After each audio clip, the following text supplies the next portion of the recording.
He mocked his silent wife. Then the Mafia Don called her Princess. Some women are silent because they have nothing to say, and some women are silent because they are waiting for the exact moment when one word will bring an entire empire to its knees. Damien Ashcroft spent 3 years married to a woman he believed was nothing, quiet, empty, forgettable. He laughed at her in a courthouse full of witnesses. He signed those divorce papers like he was releasing dead weight. But when the armored convoy arrived and the most feared man in the city stepped out and whispered one single word, Princess, Damien finally understood. He hadn't been married to a ghost. He had been sleeping beside a loaded gun, bombed. If the story already has you hooked, hit that like button right now and drop a comment telling me what city you're watching from. I want to see exactly how far this story travels. Now let's get into it. The morning of the divorce, Celine Voss woke before the alarm. She lay still for a long moment in the guest bedroom she'd moved into 8 months ago, staring at the ceiling in the gray pre-dawn light. The sheets were crisp and cold. The room smelled faintly of nothing. No cologne, no cigarette smoke, no leftover warmth from another body. She'd chosen this room precisely because it smelled like nothing, because nothing was what she needed to think clearly. She sat up slowly. Her feet found the floor. She didn't reach for her phone. She didn't check messages. She sat at the edge of the mattress with her hands folded in her lap and breathed in through her nose for 4 counts, out through her mouth for 4 counts, the way she'd trained herself to do in the years before Damien, in the years when breathing was the only thing standing between her and a panic that could swallow her whole. Today was the last day of a 3-year performance. She needed to be calm for it. In the bathroom mirror, she studied her own face the way a painter studies a canvas before the final brushstroke. 31 years old, dark eyes that gave nothing away, a mouth that had learned stillness the way other women learn to smile. She'd been told, by Damien mostly, but by his friends too, the ones who thought cruelty was the same thing as candor, that her face was difficult to read, that she made people uncomfortable, that there was something unsettling about a woman who never seemed rattled. She had taken that as a compliment every single time, even when it wasn't meant as one. She dressed carefully, black trousers pressed to a clean line, a charcoal blouse with a collar that sat high at her throat. No jewelry except the small pearl earrings her mother had given her the last Christmas before she died. Celine put them in slowly, one at a time, watching her own hands in the mirror. Then she picked up the leather folder from the desk, the one she'd checked 3 times the night before, and walked out of the guest bedroom without looking back. Damien was already in the kitchen when she came downstairs. He was standing at the espresso machine in a suit that had cost more than most people's monthly rent, one hand in his pocket, the other holding a small ceramic cup. Vanessa Hale was perched on the counter beside him in a dress Celine recognized as the one Damien had bought on their anniversary trip to Milan 2 years ago, the dress he'd claimed he lost the receipt for. Vanessa was laughing at something, that bright manufactured laugh she deployed like a tool, sharp and precisely timed. She stopped when she saw Celine, but only for a beat. Then she smiled, slowly, the way cats smile when they've already eaten the thing you were looking for. Damien turned. He looked Celine up and down once, the way he'd been looking at her for the better part of 2 years, like something he'd overpaid for and couldn't return. "You look like you're going to a funeral," he said. Selena set her leather folder on the kitchen island and checked the clasp. "I'm going to a courthouse," she said. "Same difference." He finished his espresso in one long sip, set the cup down with a small, decisive click. "You know, most women in your position would be falling apart right now." "I know," she said. The word most was doing a lot of work in that sentence, and she let it sit there without touching it. Vanessa slid off the counter and smoothed the front of her dress. She was beautiful in the way expensive things are beautiful. Carefully maintained, deliberately presented. She looked at Celine with something that wasn't quite pity and wasn't quite contempt, but lived in the uncomfortable territory between the two. "I'll meet you at the car," she told Damien, and walked out without acknowledging Celine at all. Damien watched her go.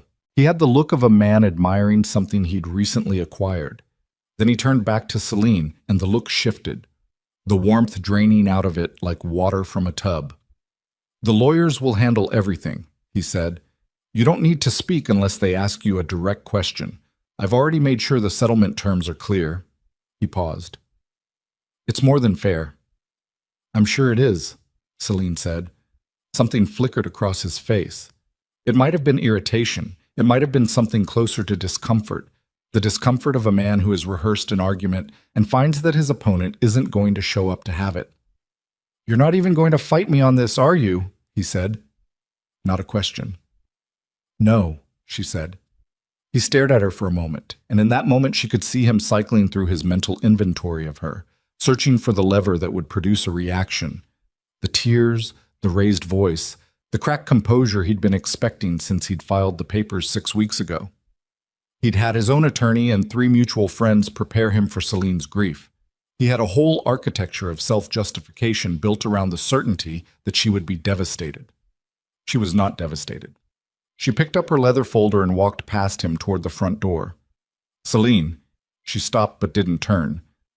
"When this is over," Damien said, "and you're sitting in whatever apartment you can afford on the settlement," he let the pause do its work. "Try to remember you had the best years of your life in this house." She stood with her back to him for exactly 2 seconds. "I'll try," she said, and walked out. The courthouse was a granite building downtown with wide marble steps that always seemed to catch the wind. By 10 in the morning, the steps were busy. Lawyers with wheeled briefcases, clerks on smoke breaks, a cluster of journalists waiting on something unrelated to anything happening on the 3rd floor.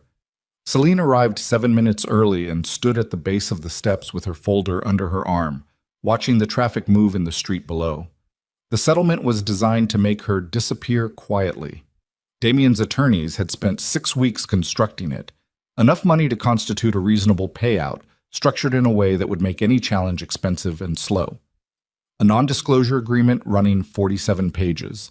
Restrictions on what she could say, to whom, about what. The kind of document that was less a legal agreement and more a muzzle dressed up in contract language. She was going to sign every page of it. That had been the plan for the past 14 months, longer, if you counted the period she'd spent deciding whether the plan was even necessary. But it was necessary. It had always been necessary, because the alternative was letting Damien Ashcroft believe he had been exposed, and a man who believed he was being exposed was a man who destroyed things. She needed him calm. She needed him confident. She needed him to believe with his entire chest that he had won. The marble steps were cold through the soles of her shoes. Damien arrived 11 minutes later with Vanessa and 2 attorneys who walked on either side of him like walls.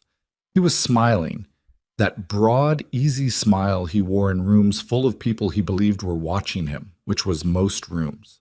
He spoke briefly to one of the attorneys, gestured toward the entrance, then saw Celine at the base of the steps and aimed the smile at her like a flashlight. "Ready?" he called across the distance between them, too loud, the way people are loud when they want witnesses. She nodded once. Inside, the 3rd floor conference room had the particular atmosphere of a place where things end. Fluorescent light, industrial carpet the color of old regret, a long table with a pitcher of water nobody would touch. Damien's 2 attorneys sat on one side. Celine's single attorney, a quiet woman named Frances Park, who charged less than she was worth and never wasted a syllable, sat on the other.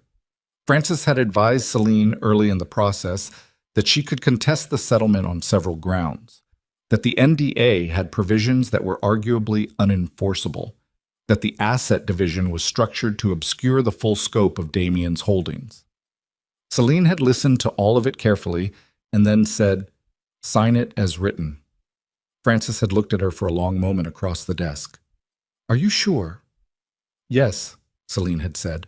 Now in the conference room, the documents were laid out in sequence. Celine read each page before she signed it, not because she was looking for escape clauses, but because she wanted Damien to watch her read and believe she was looking for escape clauses. She wanted him to feel the slow satisfaction of watching someone search for the exit and find none. He sat across the table with his hands folded and his smile dialed down to something professional. Vanessa had been asked to wait in the lobby, which Damien had allowed with the slightly pained expression of a man making a gracious concession. Celine turned pages, signed where indicated, initialed the boxes. She was on page 31 when Damien leaned forward slightly and said, quietly enough that only she would hear, "You know, I used to think you had something going on behind those eyes, some kind of inner life I was missing." He let a small pause develop. Took me a while to figure out there was nothing there. She looked up from the document. She held his gaze for exactly 3 seconds, long enough to make him wonder, not long enough to give him anything, and then she looked back down at the page and kept signing. She heard him exhale, a sound of satisfaction, the sound of a man confirming what he already believed. She initialed the final box on page 47, closed the folder, and slid it across the table. Francis gathered the documents. The attorneys exchanged copies. There was the brief procedural exchange that accompanies the death of a marriage, formal, efficient, stripped of everything human. And then it was done. Damien stood first. He buttoned his jacket with the practiced ease of a man who has won many things in rooms like this. His lead attorney said something in a low voice, and he nodded, already turning toward the door, already moving on. "Celine." He said her name the way people say the names of places they've been to once and won't be going back to. "I hope you land on your feet." "I will," she said. He gave her one last look, the kind of look that contains, if you know how to read it, a whole private history of contempt. And then he walked out, his attorneys flanking him, the door swinging shut behind them. Frances waited until the door had closed before she said very quietly, "For what it's worth, I've been in this business 23 years, and I still don't know what you're doing." Celine picked up her leather folder. "I know," she said. "That's the point." The marble steps outside were busier than they'd been an hour ago. Noon traffic on the street below had thickened into a slow procession of cars and delivery trucks and bicycle couriers. Celine came out through the glass doors into the cool midday air and stood at the top of the steps for a moment, her folder under her arm, her face entirely still. Damien was already on the steps below her, speaking to Vanessa, who had emerged from the lobby with the particular radiance of a woman who has been waiting for good news and just received it. He had one hand at the small of her back. He was saying something that made her laugh again, that same deployed laugh, and he was smiling down at her with the warmth he'd stopped aiming at Celine somewhere around the 14-month mark of their marriage. Then one of his attorneys said something sharp and low, and Damien turned. The street below the courthouse steps had gone very quiet. Not silent, the city was never silent, but the particular white noise hum of moving traffic and distant voices in ordinary urban life had altered in a way that was hard to name but immediately felt. Like pressure changing before weather, like the moment in a room full of people when something shifts and everyone knows it before anyone can say what it is. 3 black SUVs had pulled to the curb, then 2 more behind them, then another 2, until there were 7 in total, their engines idling with the deep, contained sound of restrained power. The vehicles were identical, armored, their windows opaque, their plates clean and unremarkable in the way that only intentional absence of identity can produce. Doors opened, not all at once, but in sequence, precisely, like something choreographed. Men in dark suits emerged, 12, 14, more, and arranged themselves along the base of the steps in a formation that was not aggressive, but was absolutely, unmistakably deliberate. They stood with the particular stillness of people who have trained the impulse to fidget out of themselves entirely. Damien stopped speaking. Vanessa's laugh died. The journalists who'd been clustered near the steps moved instinctively, not away but sideways, the professional instinct to reposition for a better angle. The rear door of the 3rd SUV opened. Lucien Moretti stepped out into the midday light. He was 61 years old, and he looked it, and also somehow didn't. His hair had gone entirely silver in a way that read, not as age, but as authority. He was not a large man, not in the way that Damien was large, broad, and deliberately physical, but he took up a different kind of space, the kind that has nothing to do with physical dimension and everything to do with the certainty that the world will move to accommodate you. He wore a gray suit, simple and without ornament, and he moved up the base of the marble steps with a measured, unhurried stride. He did not look at Damien. He did not look at the journalists. He did not look at any of the attorneys or the courthouse staff who had gathered near the doors above. He looked at Celine. He climbed the steps until he was one step below her. A deliberate posture, she knew, not submission, but recognition. And he stopped. The men behind him stopped. Everything stopped. Lucienne Moretti looked at her for a long moment with eyes that were dark and still, and carrying something that, in a different man, in a different life, might have been called grief. Then he bowed his head, not deeply, not performatively. A single, quiet, irrevocable inclination of the head that communicated more than a speech. And he said one word. Princess. The word landed on the steps like something dropped from a great height. It didn't echo. It didn't need to. In the particular silence that had settled over the courthouse steps, it was the only sound in the world. Celine looked at him. 3 years. 3 years she had not seen his face except in photographs. 3 years she had been Celine Voss, corporate wife, silent and unremarkable, the woman in the background of other people's photographs. And now she was standing on the steps of a courthouse with her signed divorce papers in a leather folder under her arm, and the man who had raised her from the age of 14 was looking at her like she'd come back from somewhere very far away. She reached out and put her hand briefly on his arm. Just that. No words yet. She was aware, without looking, that Damien was standing 6 steps below and slightly to the left, and that he had not moved, and that every cell in his body was performing a rapid and catastrophic recalculation. "The car is ready," Lucian said quietly. "I know," she said. She walked down the steps past Damien without looking at him. She didn't need to look at him. She could feel the specific quality of his stillness, the stillness of a man whose entire model of reality has just been structurally compromised and who hasn't yet had time to build a new one. At the bottom of the steps, one of Lucian's men opened the rear door of the third SUV. Celine got in. The door closed. The convoy pulled smoothly away from the curb, and the sound of the city filled back in behind it like water closing over a stone. In the weeks following the divorce, people would try to reconstruct the sequence of events, and they would fail because the sequence had been designed to resist reconstruction. It began, or seemed to begin, with a series of regulatory inquiries. Quiet ones, the kind that don't make the news immediately, flagged by compliance software and escalated through channels so standard and unremarkable that by the time Damien's financial team identified the pattern, 3 separate audits were already in motion. Offshore accounts associated with Ashcroft Capital's subsidiary networks began experiencing processing delays. Not freezes, nothing so dramatic, just friction. The kind of friction that, in a legitimate business, would be annoying. In a business structured the way Damien's was structured, friction was catastrophic.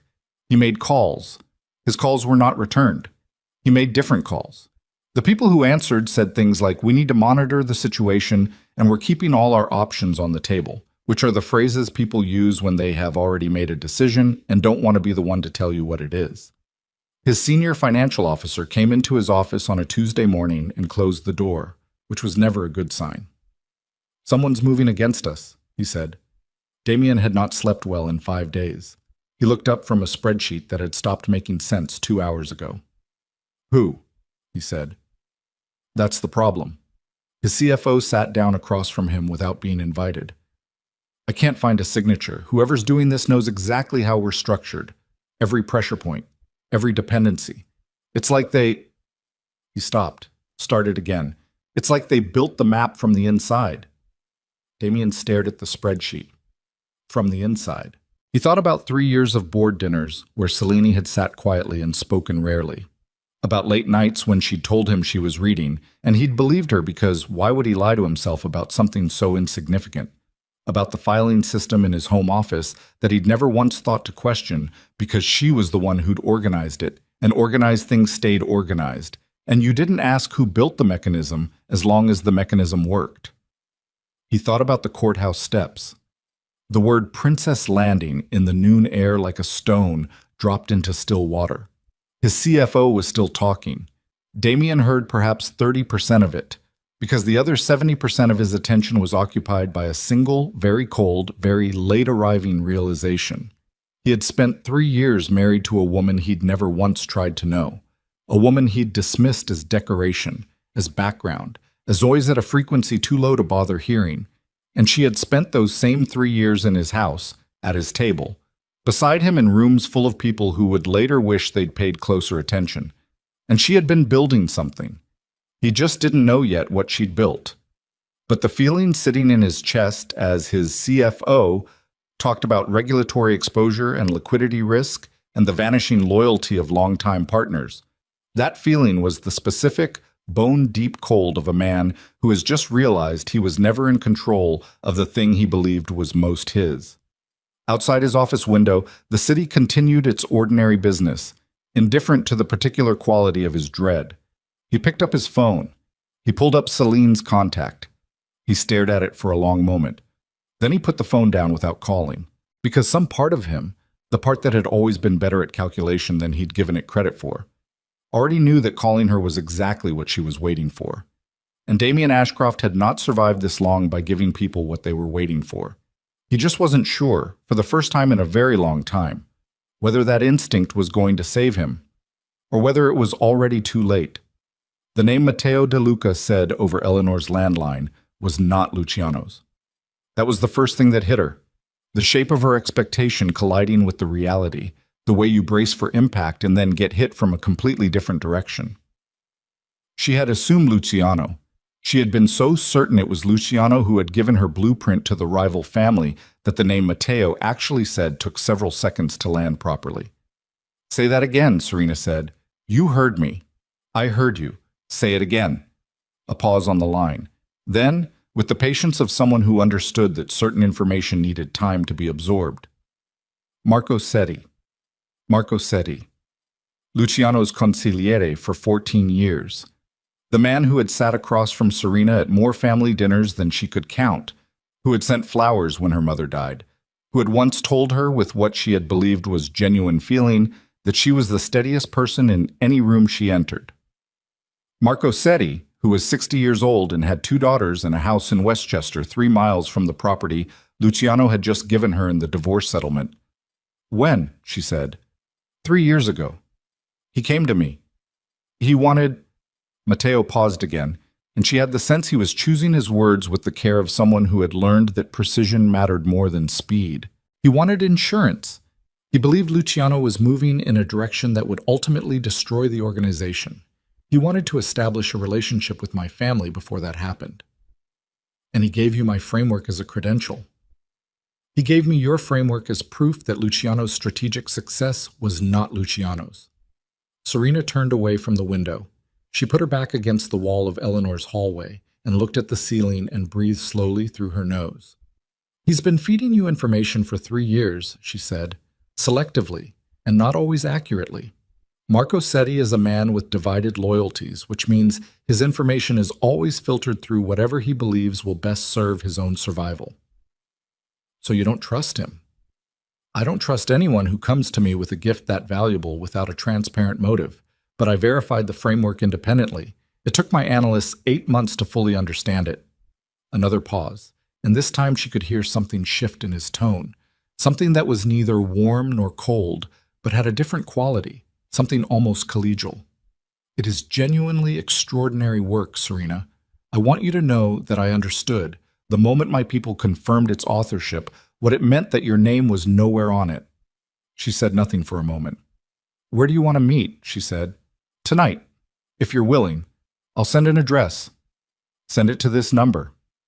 "I'll send it in an hour." She hung up, stood in the hallway with Eleanor's phone in her hand. The street outside the window was still doing its ordinary street things. The dog walker, the delivery truck now gone, a kid on a bicycle.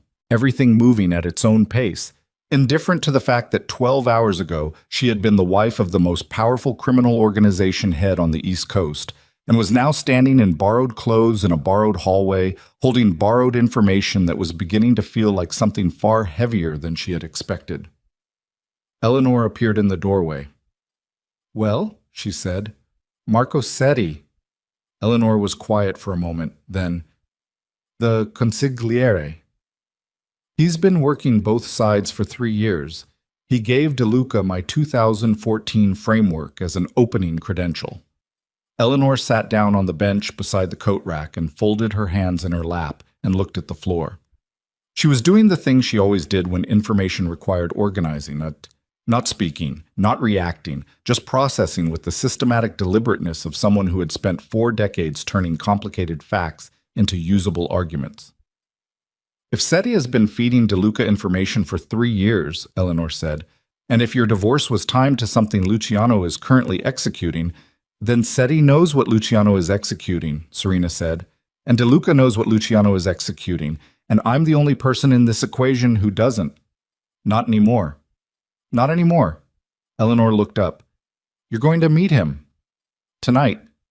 Be careful about what you trade for what you receive. I know. I mean it, Serena. You're outside the structure now. You don't have the protection the structure provided.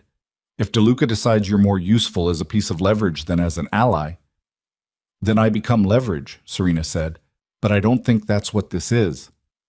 Why not? She thought about the card, the handwriting, the 3 lines that had said exactly what needed to be said, and nothing else. The phone number, the way Matteo DeLuca had said, I've been waiting for the right moment to tell you, not I've been waiting for the right moment to use you, which is what Luciano would have said, which is what any of the men she had spent 22 years studying would have said. Because he already had the framework for 3 years, she said. If he wanted to use me as leverage, he would have moved before now. Eleanor didn't look entirely convinced, but she nodded. I'll keep working on the Adriatic Meridian thread, she said, and I want you to call me when you get back tonight, whatever time it is. I will. I mean it. Eleanor, Serena looked at her directly. I know. The address Matteo sent was a restaurant in Tribeca. Not a private room in a hotel, not a warehouse, not any of the theatrical locations she had half expected. A restaurant. A real one. With other diners, an ambient noise, and a host who knew the reservation and led her to a corner table near the back where the sightlines were good, and the ambient noise provided enough cover for conversation. Matteo DeLuca was already there. He was younger than she expected. 52? Maybe 53? Dark. Not as physically imposing as Luciano, but with a different quality of presence, the kind that came from stillness rather than size. He was sitting with his hands on the table when she arrived, not his phone, not a drink, just sitting, watching the door. He stood when she approached. Not a performance of courtesy, a habit. She could tell the difference. Serena, he said. Mr. DeLuca. Matteo. He gestured to the chair across from him. Please. She sat. A server materialized and she ordered water, and then, after a moment, wine. Red. She didn't look at the list, she just named a producer and a region, and the server nodded and disappeared. Matteo watched her do this with an expression that was difficult to read, but that she filed away anyway. You're not what I expected, he said. What did you expect? I'm not certain. Something harder, perhaps, or more frightened. He paused. You signed those papers yesterday and walked out of the building alone, and by midnight you had already begun pulling threads. You had someone watching. I had someone in the building, not watching you specifically, watching the Moretti executive floor. You were unexpected. He picked up his water glass. When my contact told me you had left alone and that the security team had been told to stand down, I understood what Luciano had done. And you sent the card. I sent the card. You said you'd been waiting for the right moment. She looked at him steadily. Why is now the right moment? He set his glass down. Because Luciano's port operation closes in 6 weeks. Once it closes, the capital structure locks, and the laundering mechanism becomes operational. At that point, extracting it from the financial architecture becomes, he paused, choosing the word, substantially more complicated. For whom? For the families that don't want cartel money embedded in East Coast port infrastructure. For the federal investigators who've been circling the Moretti financial network for 3 years and haven't been able to penetrate the ownership structure. He paused again. And for the person whose strategic framework is currently being used as the operational backbone of a money laundering operation without her knowledge or consent. Serena kept her face neutral. You're asking me to help you stop it. I'm asking you to come work for me, he said. Chief Strategic Advisor. The DeLuca family's legitimate business empire is substantial. Shipping, logistics, real estate, infrastructure. I need someone who understands the architecture of these systems at the level you do. He paused. And yes, I would like your help understanding the specific vulnerabilities in Luciano's current operation, because you built the framework it runs on, and I believe you can identify the precise points at which it will fail, and should fail. The restaurant noise continued around them. 2 tables over, a couple was celebrating something. The woman was laughing at something the man had said, head tilted back, genuinely delighted. Serena watched Matteo De Luca across the table and thought about 22 years and 12 pages of handwritten notes and a name she had not expected to hear on a phone in Eleanor Graves's hallway. Marco Setti, she said. What does he want? Matteo's expression shifted slightly. He wants to survive whatever happens to Luciano. He believes Luciano's operation will collapse, either from internal pressure or external intervention, and he wants to be positioned somewhere safe when it does. So he's been building a lifeboat. With my family as the lifeboat. Yes. And you accepted that arrangement. I accepted information in exchange for a conditional guarantee of protection that I am not legally or morally bound to honor if the information proves inaccurate or if his actions create problems for my organization. He said it without inflection, as if he were describing a standard contractual clause. I'm not sentimental about Marco Setti. I took what he offered because it was useful, and I'll continue to take what he offers for the same reason. But you don't trust him. I told you, I don't trust anyone who arrives with a gift that significant. She looked at him for a long moment. Including me? He met her eyes. You didn't arrive with a gift. You arrived because I sent a card to a woman who had just been stripped of everything, and she called the number on it because she's intelligent enough to know that options matter more than pride. He paused. I trust your intelligence. I trust your analysis. I trust that your interests and mine are currently aligned, which is more than I can say for most people I work with. And when our interests diverge? Then we'll have that conversation when it arrives. She picked up her wine glass and turned it slowly and looked at the color of it in the light. The framework, she said. Tell me specifically what you know about how Luciano is using it. And Matteo De Luca told her. It took 1 hour and 40 minutes and 2 glasses of wine for her and a single espresso for him. And by the end of it, Serena understood things about the last 4 years of the Moretti operation that she had only partially understood when she was inside it. The framework she had built in 2014, an integrated logistics and capital flow model originally designed to optimize the Moretti family's legitimate shipping network, had been adapted without her knowledge into the structural skeleton of a much larger and substantially more criminal operation. The port acquisition, Matteo explained, was a consolidation play across 3 eastern seaboard ports, Newark, Baltimore, Savannah. Legitimate on the acquisition level. Investment-grade infrastructure, pension fund co-investors, a PR narrative about American logistics modernization that had already been covered sympathetically in 2 major financial publications. Beneath that structure, threaded through the holding companies and the subsidiary networks, was a capital routing mechanism that used the port's cash flow variability to absorb and process money from Barranca Capital's cartel-connected investors. The mechanism was elegant, it was efficient, and it was built, structurally, on the exact principles Serena had articulated in her 2014 framework, the principles of using legitimate variable cash flow businesses as absorption nodes for capital that needed provenance laundering. She had never intended that application. She had built the framework to optimize shipping efficiency.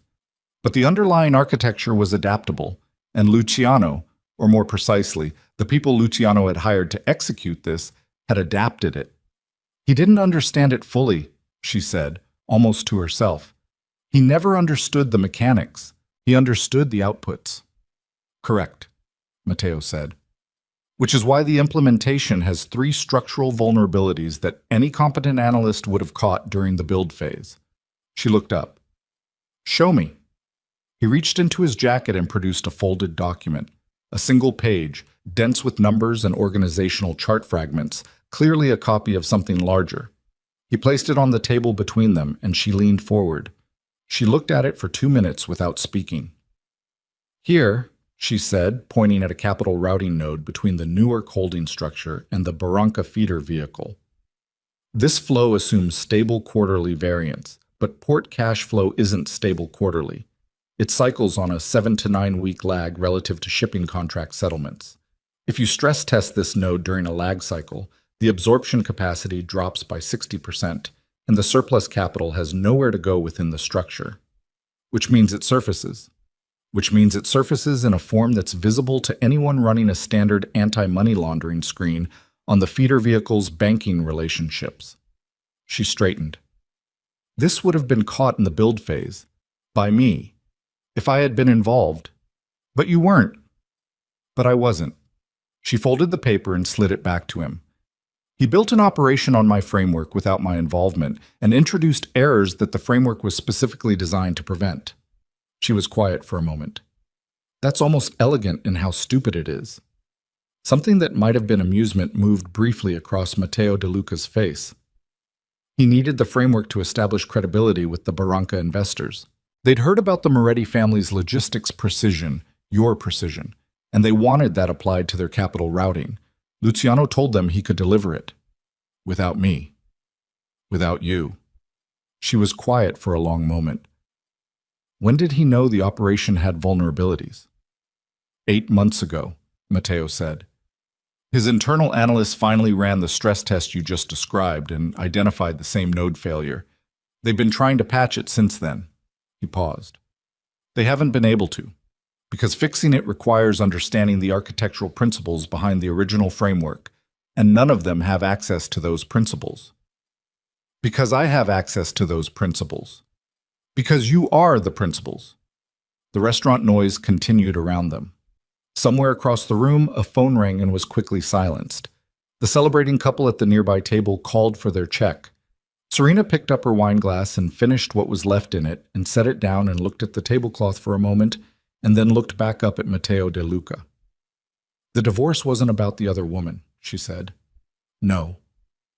He needed me gone before the operation closed, because if the operation failed, which it will if that node isn't repaired, and I was still connected to the family, I would have been inside the blast radius. That's my assessment. And he couldn't bring me in to fix it, because bringing me in would have required explaining to me what he'd built on my work, which would have created a different problem entirely. So he removed you, Matteo said. Quickly, completely, with military efficiency. He paused. He underestimated how much you'd been paying attention. Everyone underestimates that, she said, quietly, without bitterness, just as a statement of fact. Matteo looked at her for a moment. Will you come work for me? Yes, she said, but I want 3 things. Tell me.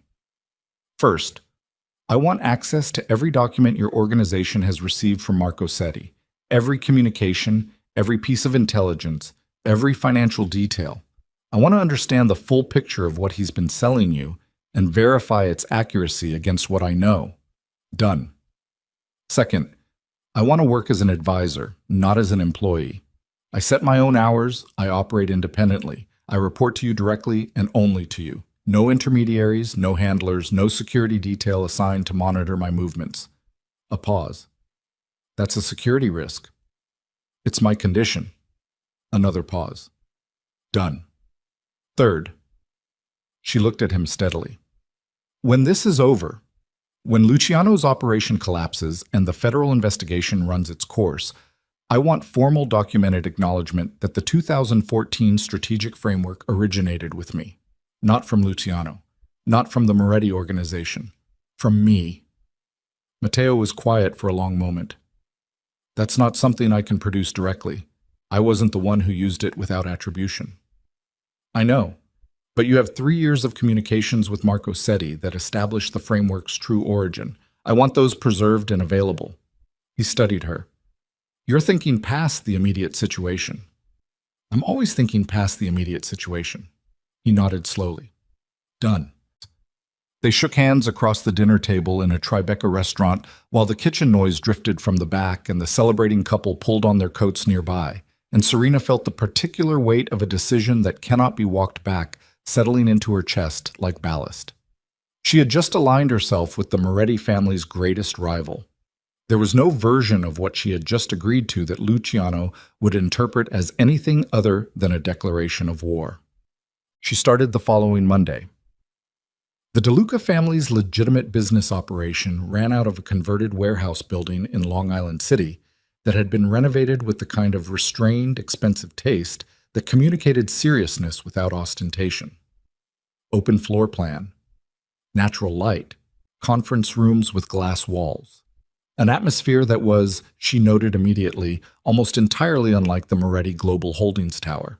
No marble, no engineered intimidation, no architecture that was designed to make visitors feel small.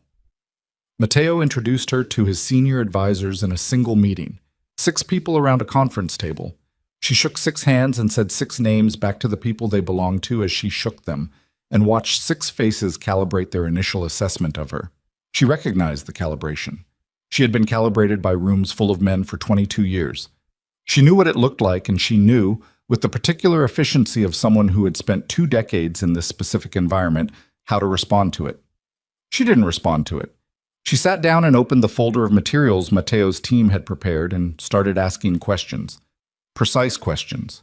Specific questions. Questions that required numerical answers and organizational detail, not narrative. Within 20 minutes, she could feel the calibration shifting in the room. Not to acceptance, not yet, but to something more useful, which was attention. By the end of the first week, she had produced a 30-page strategic assessment of the DeLuca family's legitimate logistics network, identifying 7 operational inefficiencies and 4 market opportunities that had been overlooked. She delivered it to Matteo on Friday afternoon, and he read it in front of her, actually read it, not skimmed, and then set it down and looked at her across his desk. "How long did this take you?" he said. 4 days? He looked at the document again. Luciano had this kind of analysis available to him for 22 years. Yes. And he presented it as organizational intuition. He presented it as his. Matteo was quiet for a moment. When he looked up, his expression was not quite anger, but something adjacent to it. The specific kind of cold clarity that comes from understanding something about a person that retroactively explains a great deal. Send this to the logistics team with implementation priority markers. I want responses from each department head by next Wednesday. I already flagged the priority sequence in the appendix. He looked at the document again, found the appendix, read the priority sequence. Of course you did. Rot. The anonymous messages began on the 3rd week. The first arrived as a voice message on the secure line Matteo had set up for her. A line that only 7 people knew existed. The voice was digitally altered, unrecognizable as male or female, and the message was 42 seconds long. It described, in specific detail, a meeting that had taken place 3 days earlier between Luciano's consigliere, Marco Setti, and a federal agent the message identified only by the name the accountant. She played it 3 times. Then she went to Matteo. "Someone inside Luciano's organization," she said, "is telling us that Marco Setti met with a federal contact 3 days ago." Matteo's expression didn't change significantly, but something behind it did. Setti has been careful about his federal relationships. He's always maintained that any cooperation was hypothetical, contingent. This message is saying it's no longer hypothetical. Who sent it? I don't know. The line is supposed to be known to 7 people. 8, Matteo said quietly. I added one when you started. A contact inside the Moretti organization I've maintained for 2 years. She looked at him. You didn't tell me. I'm telling you now. The air in the room shifted slightly. It was not quite a confrontation. Neither of them moved, neither of them raised a voice, but it had the particular quality of a moment in which something beneath the surface of a working relationship had just become visible. If you're going to ask me to navigate this situation effectively, she said, I need complete information, not curated information, not information you've decided I'm ready for. Understood. Say it plainly. He met her eyes. You'll have complete information going forward. I apologize for the gap. She held his gaze for a moment longer than was strictly necessary, making sure the message had landed, and then nodded and looked back at the phone she was holding. The second message, she said. There was a second one. She played it.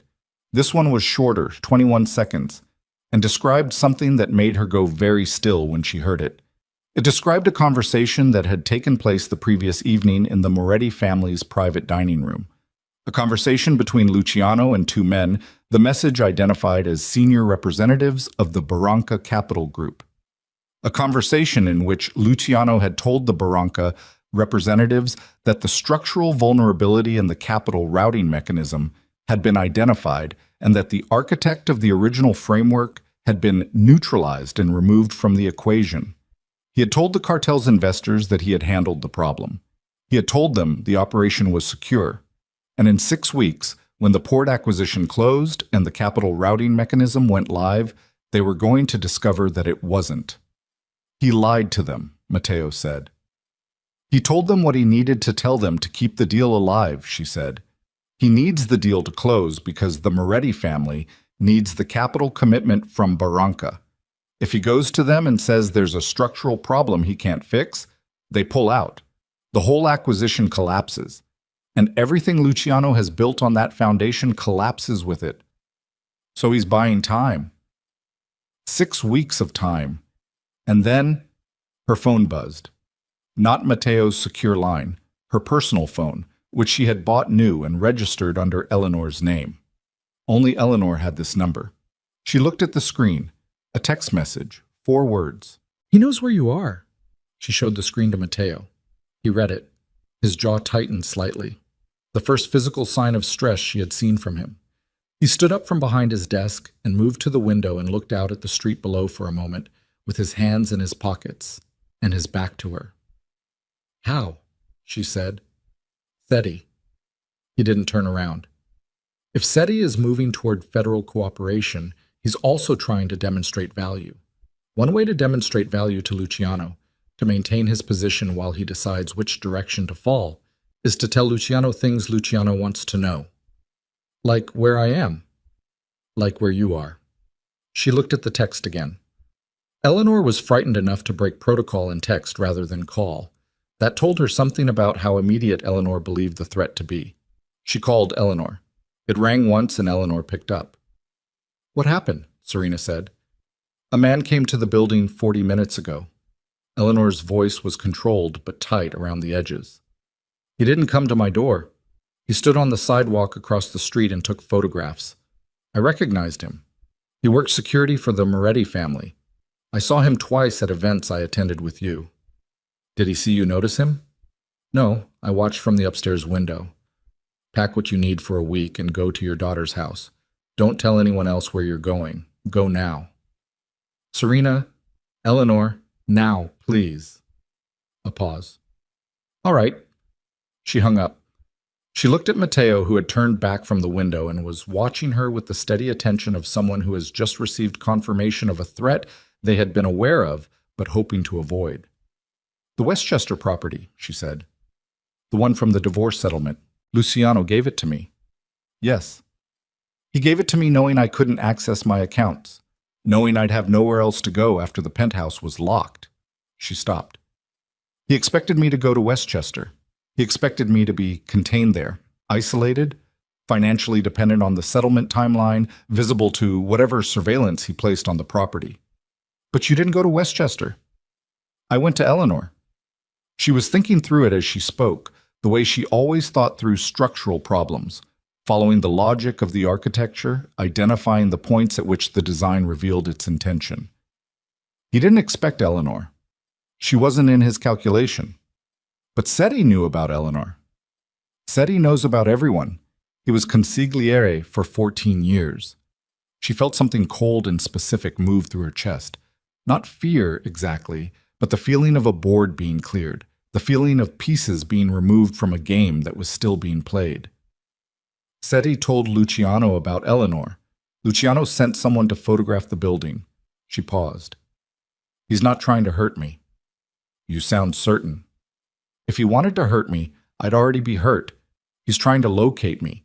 He wants to know if I found anything. He wants to assess the threat I represent." She looked at Matteo steadily. "Which means he's not certain how much I know." "Then let's keep it that way." "We can't." She said it flatly, without drama, because it was simply the truth. He sent someone to photograph Eleanor Graves's building. Eleanor is 78 years old, and she has nothing to do with any of this except that she was kind enough to open her door. She stopped. This moved past containable this morning. Matteo studied her for a long moment. "What do you want to do?"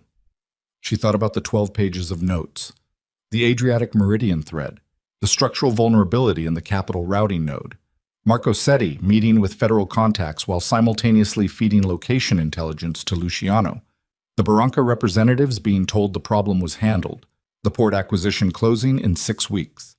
She thought about the fact that she had spent 22 years watching and building and keeping her own counsel, and that the sum total of that patience was now in play in a situation that was moving faster than any of it had been designed to move. She thought about Luciano's face across the conference table, the calculation she had seen underneath the single moment of eye contact. He had planned to make her disappear. He had not planned on her disappearing in the wrong direction. "I need to see everything Setti has given you," she said. "Every document, every communication, every piece of intelligence, tonight." She paused. "And I need you to set up a meeting with whoever your federal contact is, the investigators who've been circling the Moretti financial network." Matteo was quiet for a moment. "That's a significant step." "I know what it is. Once you make contact with federal investigators, you can't undo it. Whatever happens afterward, I know what it means." She looked at him directly. "Luciano spent 22 years building an empire on work that was mine. He used my framework to construct a money laundering operation for cartel investors, and then he removed me from the structure to protect himself when it started failing." She paused. "And now he's sending men to photograph the home of a 78-year-old woman who gave me somewhere to sleep." She picked up her bag. "Tell me when you can get the federal contact on the phone," she said, "and I'll tell you exactly how to bring the whole structure down." She was already moving toward the door when Matteo's desk phone rang. He picked it up, listened for 4 seconds, and said her name. She turned. His face had changed. Not dramatically. Matteo De Luca did not do dramatic, but enough. The steady quality of his attention had shifted into something tighter, something that had an edge to it she hadn't seen before. "Setti," he said. "He just made contact with my office. He wants an emergency meeting." A pause. "He says Luciano found out about you being here." The room was very quiet. "He says Luciano isn't trying to locate you anymore," Matteo said. He said it carefully. The way you say something when the thing you're saying has changed the nature of the problem entirely. "He's calling a sit-down," Matteo said, "with every major family on the eastern seaboard, tomorrow night." He paused. "And he's put your name on the agenda." Reyes looked like a man who had been used to deliver a message. That was Damien's first thought when he walked into the hospital room and saw him. Not the injuries themselves, which were extensive and carefully applied, but the arrangement of them. Nothing life-threatening, nothing permanent.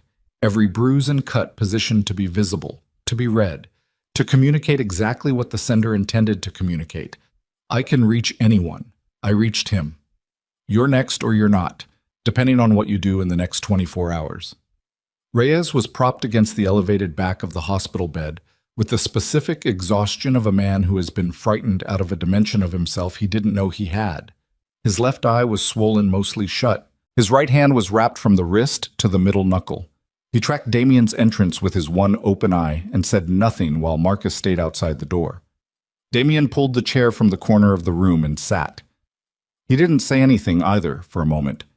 He looked at Reyes the way you look at a document you need to read quickly and accurately. "Who did this?" Damien said. "Men I didn't recognize," Reyes said. His voice was careful around the swelling on the left side of his jaw. "They weren't from any operation I know." "What did they want?" "They didn't want anything." Reyes shifted against the pillow. His face contracted briefly with pain, then smoothed itself back out by force of will. "They weren't asking me questions. They were delivering something." "What?" Reyes looked at him with his one open eye. There was something in it that Damien hadn't seen there before in 7 years of working with the man. something that wasn't loyalty or fear or the careful neutrality of someone keeping calculations private, but something rawer than any of those. Something that looked, if Damien read it correctly, like pity. "A message," Reyes said. "For you." "Say it." Reyes breathed through his nose. Once. Twice. "Vittorio Sans knows you're going to the meeting tomorrow night," he said. "He's known since before he called you. The call wasn't an invitation. It was a confirmation." He stopped. "The warehouse is already staffed, has been for 2 days. He's not meeting you to negotiate. He's meeting you to close something out." Damien sat with that for 3 seconds. "How do you know this?" he said.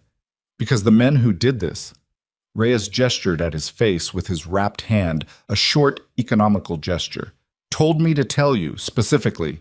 They said Vittorio wanted you to know that the meeting was a trap before you walked into it." He paused. "They said he wanted you scared." "Why would he want me scared if his plan was to—" "Because a scared man makes mistakes," Reyes said. "And a scared man who tries to run confirms everything Vittorio needs confirmed about where your loyalties are before he moves against the Moretti family." He met Damien's eyes. "You're not the target, Mr. Ashcroft. You've never been the target. You're the trigger." The room was very quiet. From somewhere down the hall, a monitor was beeping in steady rhythm, patient and indifferent. "The trigger for what?" Damien said, though some part of him, the part that had been doing cold math for 48 hours on a dining room table covered in handwritten notes, already knew.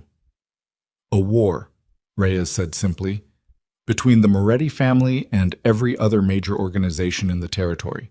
Vittorio's been building it for years, funding rivals quietly, feeding false intelligence. Moving pieces." He stopped. "You were one of the pieces, Mr. Ashcroft. Your operation, your connections, your marriage, all of it was placement. You were inside Moretti's proximity through her, through Celine. And when you divorced her publicly and Moretti showed up on those courthouse steps, Vittorio got the photograph he needed of Moretti personally involved with a known criminal enterprise. That photograph is currently in the hands of 3 rival families and 2 federal liaisons." Damien stared at him. "The affair," he said slowly. "Vanessa. The divorce.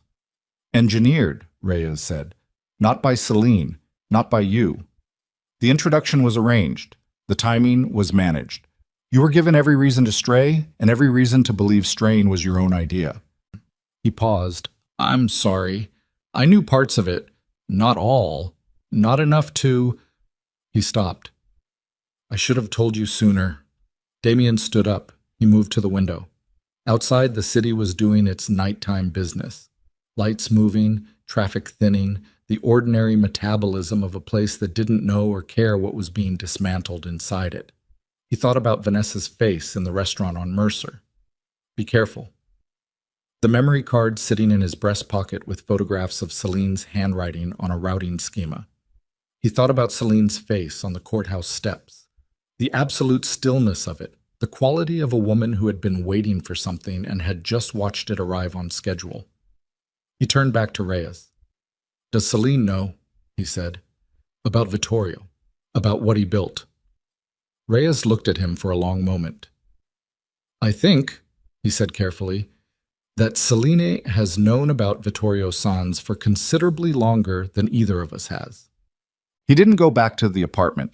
He drove instead, with Marcus silent in the passenger seat, through the city's nighttime geography.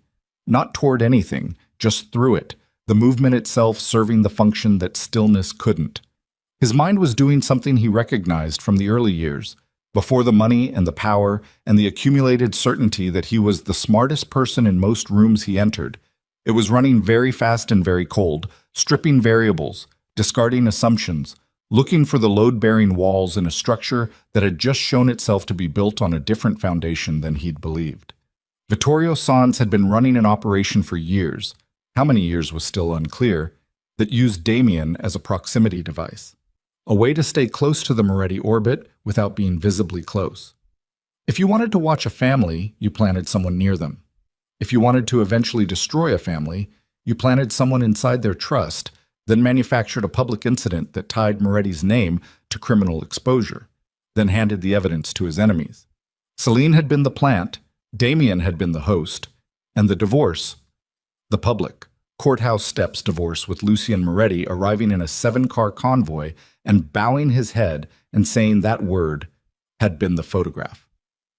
Except Celine had also spent 3 years documenting Damien's financial architecture, had copied every ledger, every routing schema, every shell account, had handed an encrypted drive to Lucien Moretti on the day of the divorce, which meant either she was working for Vittorio and the documentation was part of the trap, something to be used against Moretti to implicate him in Damien's crimes, or she had been working against Vittorio from inside Vittorio's own plan, using the access she'd been given to build a case against everyone. He needed to know which one. He pulled out his phone. He looked at Celine's contact for the 3rd time in 2 days. Then he put the phone away and said to Marcus, "Take me to the Moretti estate." Marcus glanced at him. "That's not a neutral move," Marcus said.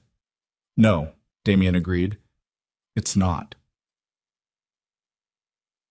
The gate guard at the Moretti estate was a man named Petra, who had the build of someone who'd spent decades doing physical work and the face of someone who hadn't enjoyed most of it. He looked at Damien's car for a long moment through the intercom camera before his voice came through the speaker. "Mr. Ashcroft." "I need to speak with Celine," Damien said. A pause. "Wait," Petra said. They waited 11 minutes.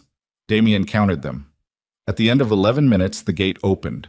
They were escorted, 2 of Lucien's men flanking the car the entire length of the drive, to the front of the main house, where another man met them and walked Damien inside while Marcus was asked, with professional courtesy that didn't invite argument, to remain with the vehicle.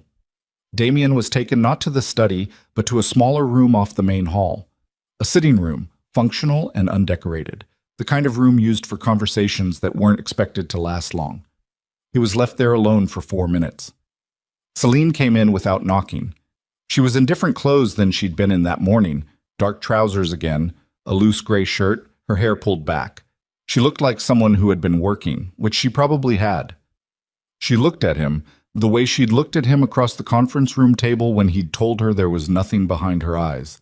Steadily, without giving anything away, waiting to see what he was going to do before she decided what she was going to do.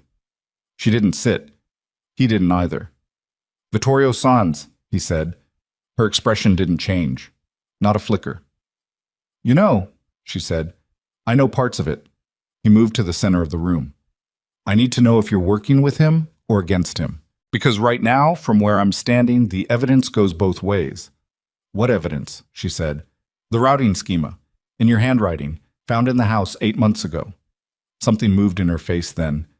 Very small, very controlled, but there, a recalibration. "Vanessa found it," she said. It wasn't a question. "Yes." She breathed through her nose. Her jaw moved once, slightly, the way jaws move when someone is deciding whether to be angry about something or to file the anger away for later use. "That document was placed," she said. "By who?" "By me," she said, "for her to find." The room was very quiet. Damien looked at her. He was aware of the fact that he was standing in a house that wasn't his, talking to a woman he'd spent 3 years dismissing, and that the geometry of this conversation was almost perfectly inverted from every conversation they'd had during their marriage. She was the one with information. She was the one with access. She was the one who knew the shape of the room they were in. "Why?" he said. "Because I needed to know if Vanessa Hale was Vittorio's asset inside your operation," Celine said. "If she found it and told you, she was clean. Her loyalty was to you, not him. If she found it and disappeared it, she was reporting to someone else." She paused. "She told you. 8 months later, and under pressure, but she told you. Which means she was yours. Which means Vittorio's access to your operation wasn't through her." "Then where?" Damien said, though he was already feeling the answer coming, could feel it approaching in the specific way that bad information approaches, displacing the air in front of it. Celine looked at him for a long moment. "Your CFO," she said. "Daniel Marsh. He's been on Vittorio's payroll for 4 years." The silence that followed that sentence had a particular texture. Dense, resistant to words. Damien thought about Daniel Marsh. 14 years of employment. The man who had come into his office and closed the door and said someone's moving against us with exactly the right amount of concern. The man who had given him the framework for understanding his own crisis, and who had therefore also been the man shaping what Damien looked at and what he didn't look at. The questions Marsh had answered, the questions he'd redirected. The map of his own organization that Marsh had been drawing for him for 14 years. "I need to sit down," Damien said, and he wasn't sure if he said it out loud or only thought it, but either way he sat, on the edge of the chair nearest him, with his hands on his knees and the full weight of the past 72 hours settling onto him with the finality of something permanent. Celine watched him. She didn't move toward him. She didn't offer anything. She stood with her arms at her sides and watched him absorb what he'd been given the way a doctor watches a patient absorb a diagnosis, clinically, necessarily, without sentimentality. "How long have you known?" he said. "About Marsh, specifically. 14 months. I found a payment trail in the subsidiary records that originated outside your network structure. It took me another 3 months to follow it back to Vittorio's financial intermediaries." She paused. "I've known about Vittorio's overall architecture for most of our marriage." "From Lucienne?" he said. "From my own work," she said, and the precision in her voice, not defensive, just exact, landed in a way that his dismissal of her, 3 years of it, couldn't survive. "Lucien knew Vittorio was active. He didn't know the scope. I spent 3 years inside your operation mapping it because Vittorio's money was threaded through your subsidiary structure, and the only way to document it was from the inside." Damien looked up at her. "You went into our marriage to gather evidence against Vittorio Sans," he said. "I went into your operation," she said quietly. "The marriage was the mechanism, but Damien—" She stopped. Something shifted in her face. Not softness, but a kind of precision that was more honest than softness. "What you built was real. Vittorio used it, but you built it. The crimes in those records are yours. I didn't manufacture them. I documented them." He held her gaze. There was no cruelty in the way she said it, no satisfaction. It was the worst kind of statement, the kind delivered without animus, which meant it couldn't be resisted as an attack. It was simply true. Simply, precisely, irreversibly true. He looked at his hands on his knees. "What happens now?" he said. She opened her mouth to answer. The window behind her exploded inward. The sound was enormous and immediate. Not the cinematic gradual awareness of danger, but the physical violence of it arriving all at once, glass and pressure, and a concussive impact that knocked the air from the room. Damien was out of the chair before he'd made the decision to move, some ancient autonomic function overriding everything, and he hit the floor behind the chair as something tore through the wall where his head had been. Celine was already moving. She was flat against the interior wall below the window line, with a control that told him this wasn't her first time in a room where something came through a window. Her face was tight and very pale, and her eyes were moving, to the door, to the ceiling, to the ruined window, in a rapid professional scan that had nothing to do with panic. Shouts from outside, running feet on the gravel drive. Damien crawled to her position. His hands were shaking. He could feel them shaking and couldn't stop it, and he was aware simultaneously of the shaking and of the bizarre clarity that had settled over his thinking, the way fear at sufficient intensity becomes a kind of cold precision. "Shoot her," he said. "At least one," she said. "Elevated. Across the east wall. Your people. Already responding." She looked at him with those eyes that gave nothing away, and then they gave something away. A very brief, very specific calculation. "Can you move?" "Yes." "Then stay behind me and do exactly what I say." He almost said something. The reflex was there. 3 years of speaking to her as though she required management, as though her judgment was a provisional thing that needed his endorsement. He felt the reflex, and he let it die. "Okay," he said. She moved for the door. The next 4 minutes were the most disorganized and concentrated minutes of Damien's life. They moved through the hallway in a low crouch, Celine ahead, pausing at each corner with the specific patience of someone who has been trained to prefer a moment's delay over a permanent mistake.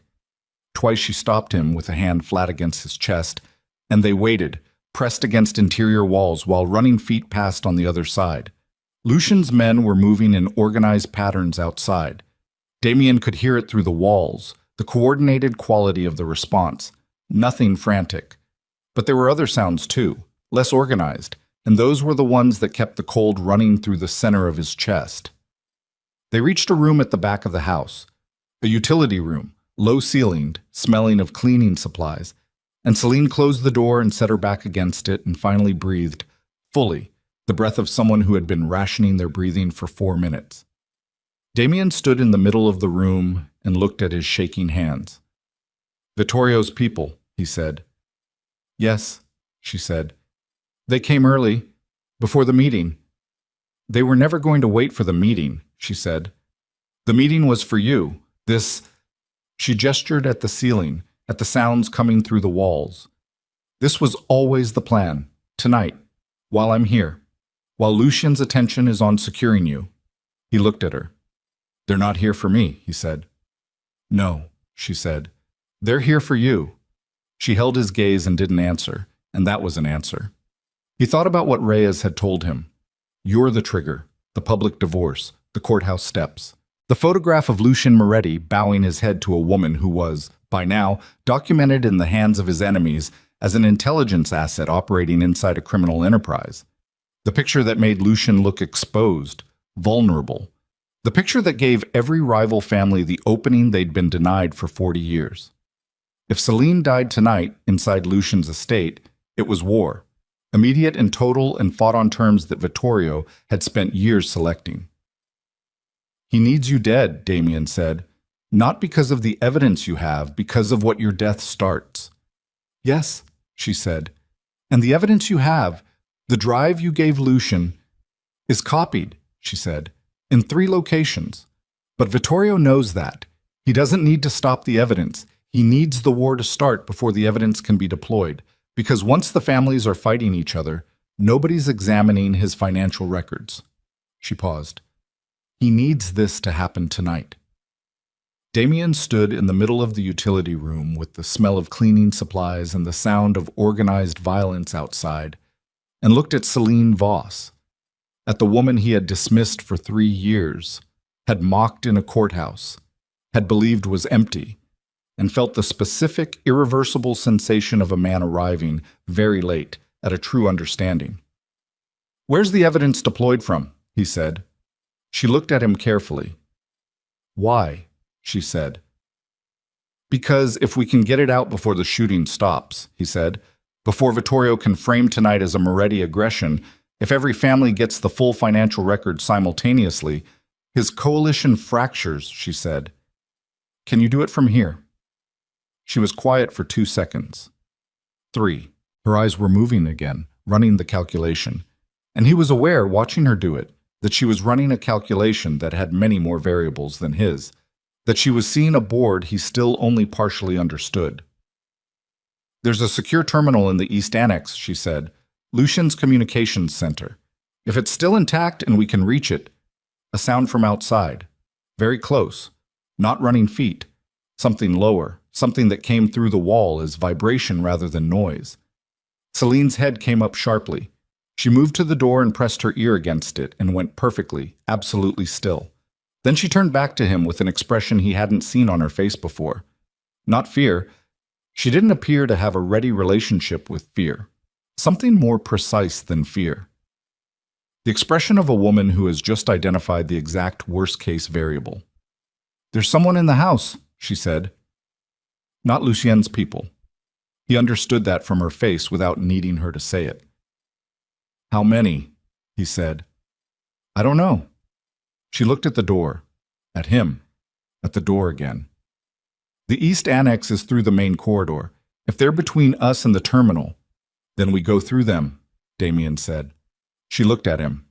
He looked back at her. He was aware that he was a man who had, 20 minutes ago, walked into this house as someone seeking information and was now standing in a utility room deciding to move toward danger rather than away from it.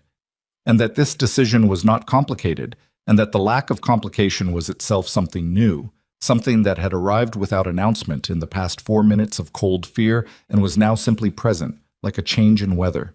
"You don't have to do this," she said. "I know," he said. Damien. Her voice was very even. If we go out that door and they're in the corridor, then we're in trouble, he said. We're already in trouble. The difference is whether we're in trouble standing still or moving. She held his gaze for one more second. Then she turned to the door, and she opened it, and they went. The main corridor was dark. The lights had been cut, which meant this was coordinated and not incidental. And the darkness had a quality of occupancy, of breath being held somewhere inside it. Damien moved behind Celine with his hand against the wall and his pulse enormous in his ears. And she moved with a precision that he tracked by sound alone. And the distance between their position and the East Annex was 40 feet of darkness that felt infinite. They were 12 feet from the annex door when the figure stepped out of the alcove to their left, large, moving fast, something in his hand catching the faint light from the annex window. Celine reacted before Damien had processed the threat. A sharp lateral movement, the sound of impact, a struggle that lasted 4 seconds and then stopped. The figure went down. She was breathing hard beside him, the first time he'd heard her breathing hard. She was also holding her left arm against her body at an angle that wasn't right. "You're hurt," he said. "I'm fine," she said. The same words she'd said to Lucien that afternoon, and with the same quality. Not reassurance, but instruction. Don't make this about this. "Celine, annex," she said.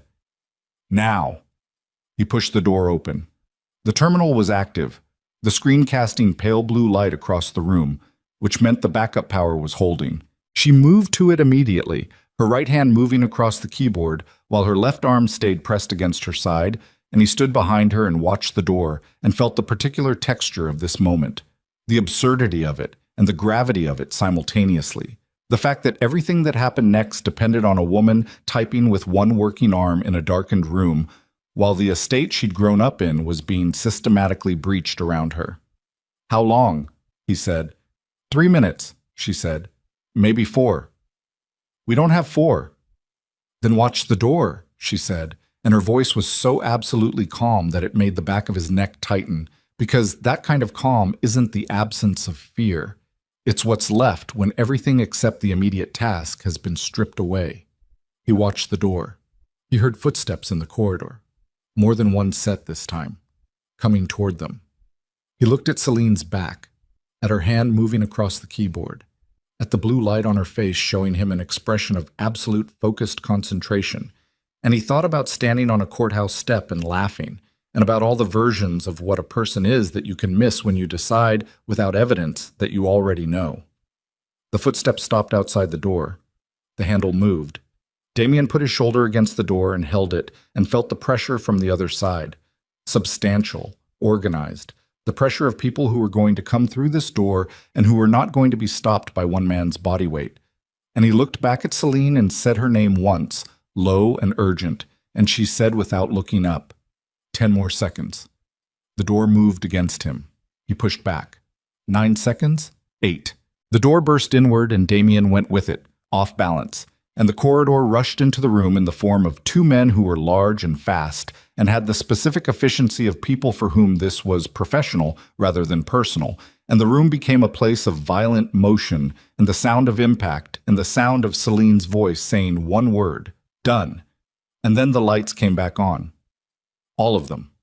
The estate's full lighting flooding every corridor and room simultaneously, which meant someone, Lucien, had restored power and control of the house. The 2 men stopped moving.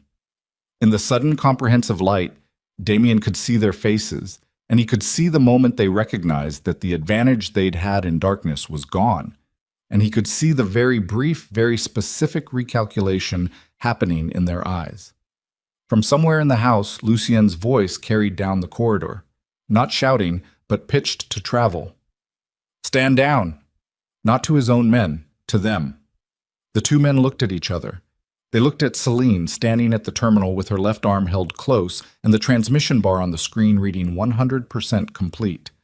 They looked at the doorway where 3 of Lucien's security team had appeared with the expression of people who had already decided the outcome of this situation and were simply waiting for the other party to reach the same conclusion. The 2 men lowered their hands. Damien stood in the middle of the room with his chest heaving and his hands bleeding from somewhere he hadn't noticed getting cut, and looked at Celine. She was looking at the screen. She turned to him. Her left arm was worse than she'd indicated. He could see it now in the full light, the way she was holding it, the color of her face. She needed medical attention. She was not going to ask for it. "It went out," he said. "Every family council, every federal financial liaison on Vittorio's contact list, and 3 international regulatory bodies," she said, simultaneously. "Time-stamped. Uneditable." She paused. "He can't put it back." Damien looked at her.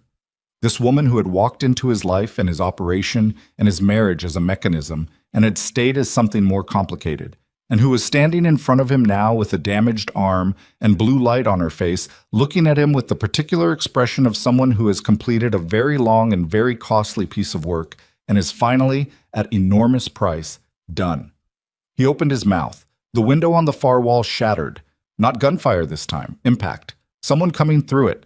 And before anyone in the room could respond to the entry, the figure landed and straightened, and the room understood, in the collective way that rooms understand certain presences, who it was.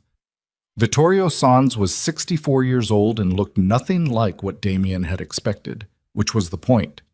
He looked like a man who had spent his entire life being underestimated, which was the sharpest possible weapon in the world he'd built himself. He looked at the screen, at the completed transmission bar, at Celine. And for the first time in what Damien suspected was a very long time, Vittorio Sans looked like a man who had run out of moves. His hand came up with a weapon in it, aimed at Celine, and his face had the expression of a man who has decided that if he cannot have the outcome he planned, he will settle for the damage he can still do. And Damien moved without thinking, without calculation, without any of the cost-benefit machinery that had governed every decision of his adult life, and stepped between them. The shot went wide. Not by much. Not by the comfortable margin that allows retrospective calm.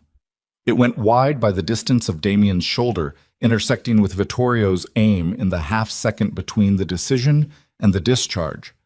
And the round took a chunk of plaster from the wall behind where Celine had been standing, and the sound of it in the enclosed room was enormous and immediate and physical. A pressure that hit the chest before the ears processed it. Damien went down. Not from the shot had missed. He went down from the impact of Vittorio's follow-through, the weapon swinging as a club when the shot failed, catching him across the left temple with enough force to drop him to one knee on the tile floor. His vision whited out for 1 full second and came back fragmented, the room arriving in pieces, the terminal screen, the broken window, Celine moving to his left, Vittorio already repositioning. The 2 men who'd come through the door were dealing with Lucian's security team in the corridor, which meant the room contained 3 people and 1 weapon and a geometry that was shifting too fast for Damien's concussed processing to track cleanly. He heard Celine's voice, sharp, commanding, a tone he'd never heard from her in 3 years of marriage. "Vittorio, stop." Vittorio stopped, not because the word stopped him, because Lucien Moretti was in the doorway. Lucien moved into the room with the measured pace of a man who has already decided every variable and is simply executing the conclusion. He was not running. He was not shouting. He had 2 of his men behind him and a weapon at his side that he was not raising, which was its own kind of statement. The statement of a man who doesn't need to raise it to communicate what will happen if he does. He looked at Vittorio. Vittorio looked at him. 40 years of history occupied the space between them. Damien, on one knee on the tile floor, with his vision still returning and his left temple producing a pain that was sharp and rhythmic and very clarifying, could feel the specific weight of it, could feel that whatever was about to happen in this room had been building since before he was old enough to understand the world these men operated in. "Vittorio," Lucien said. Just the name. The same way he'd said princess on the courthouse steps. 1 word doing the work of a paragraph. Vittorio's weapon was still in his hand, not raised, not lowered, suspended in the specific limbo of a man deciding whether the version of himself that shoots his way out of a room is still viable. "It's done," Lucien said. "The transmission went out 20 minutes ago. 15 families, 4 federal liaisons. It's in too many hands to contain." He paused. "Put it down." You're going to stand there, Vittorio said, and his voice had a quality Damien hadn't heard on the phone. A raw edge under the warmth, something that had been under pressure for a very long time and was now at the surface. And tell me it's done, after 40 years, after everything I built. You built a trap, Lucian said, and you built it inside my family. Your family. Vittorio's jaw moved. Your family that took everything the rest of us were owed. Your family that sat at the center of every negotiation for 4 decades and called it arbitration. You were never neutral, Lucian. You were just better at hiding what you wanted. Maybe, Lucian said. Put the weapon down. She was inside Ashcroft's operation for 3 years, Vittorio said, and now the weapon was moving, not toward Lucian, but toward Celine, who was standing at the terminal with her damaged arm and her face absolutely still. 3 years building a case. Against you. Against me. Against all of us. And you call her princess on the steps of a courthouse like she's something precious. His voice cracked once, just once, and then sealed itself back. She's a weapon, Lucian. You made her into one. Don't pretend you did it for her. The room was very quiet. Celine was looking at Vittorio with an expression Damien couldn't fully read. Not fear, not anger, something more complicated, something that had history in it. You knew my father, she said. Vittorio looked at her. Say it, she said. You knew him. A long pause. Yes, Vittorio said. And you had him removed, she said, 12 years ago, when he started asking the same questions I've been asking, when he started finding the same records I found. The room absorbed that sentence. Damien looked at Lucian's face and saw something there that wasn't surprise, which meant Lucian knew, had known, which meant this particular truth had been sitting in the architecture of everything for 12 years, and Celine had known it for some portion of that time and had still been precise enough, patient enough, controlled enough to... Your father made a choice, Vittorio said. Don't, Celine said. Her voice didn't rise.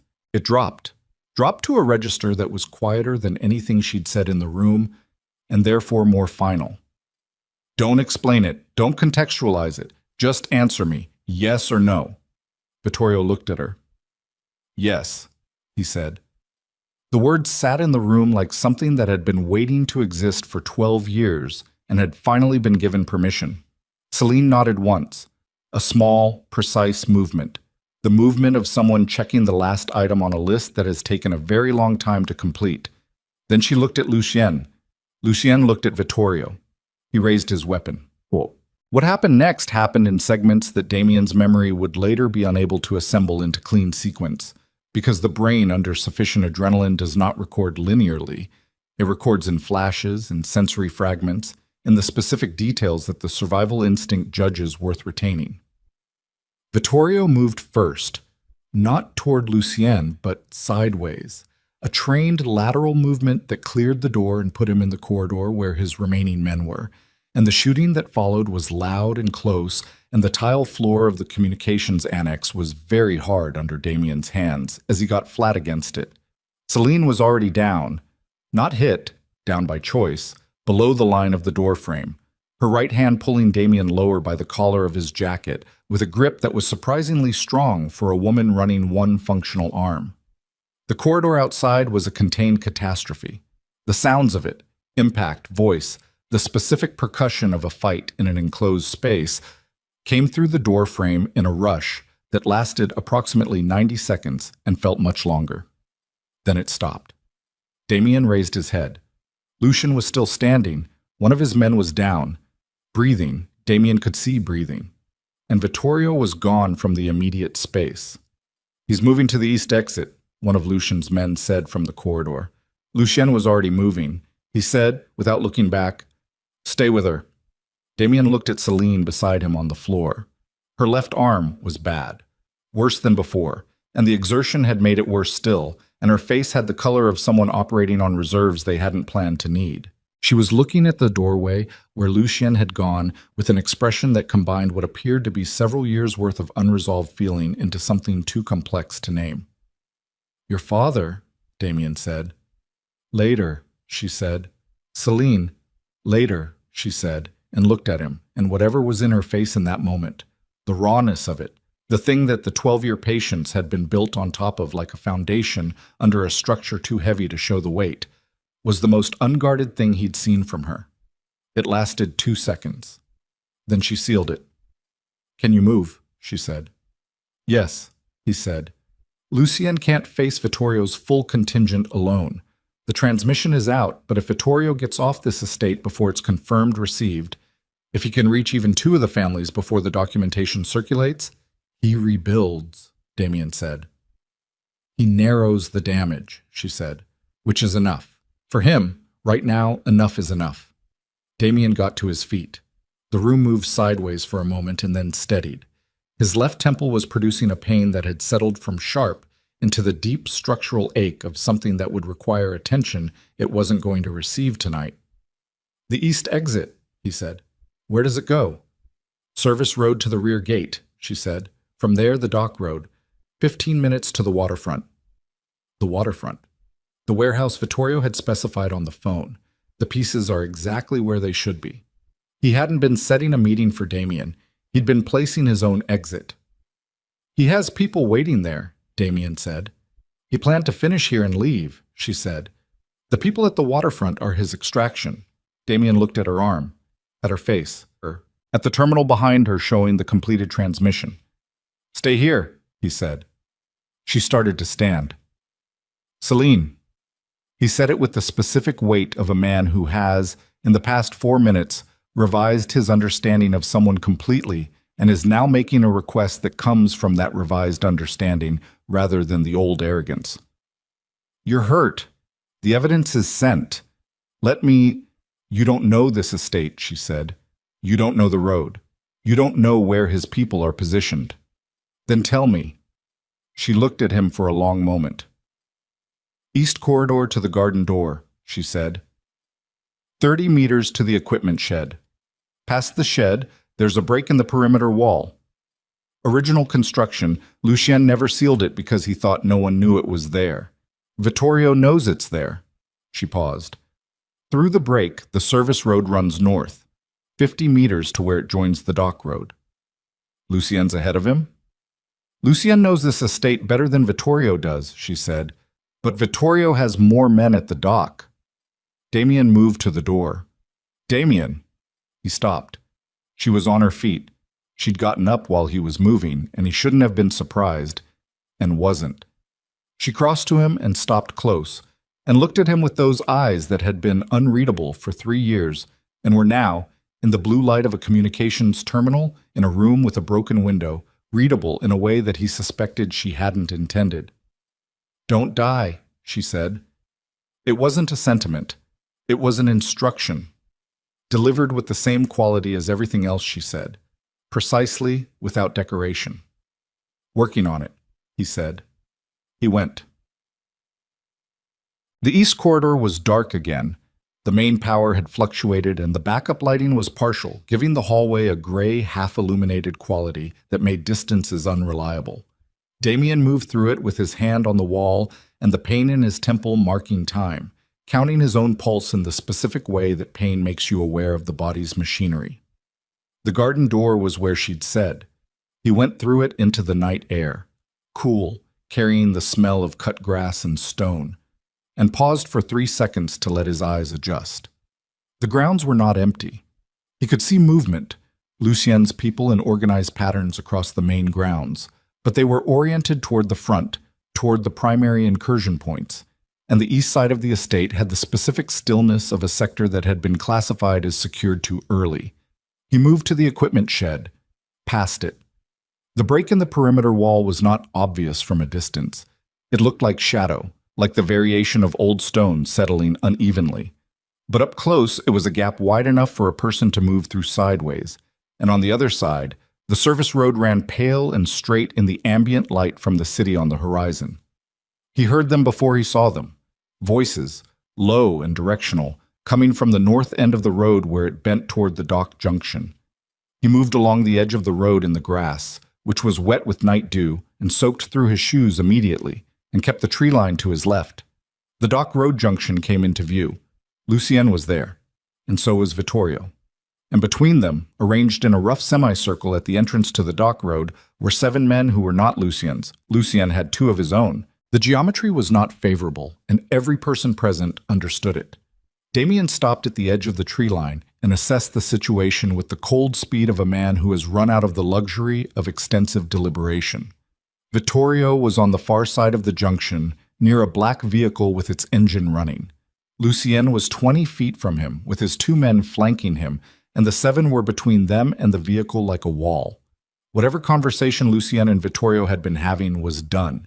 He could see it in the posture of both men, the specific stillness that follows the end of words and precedes the beginning of something that doesn't use words.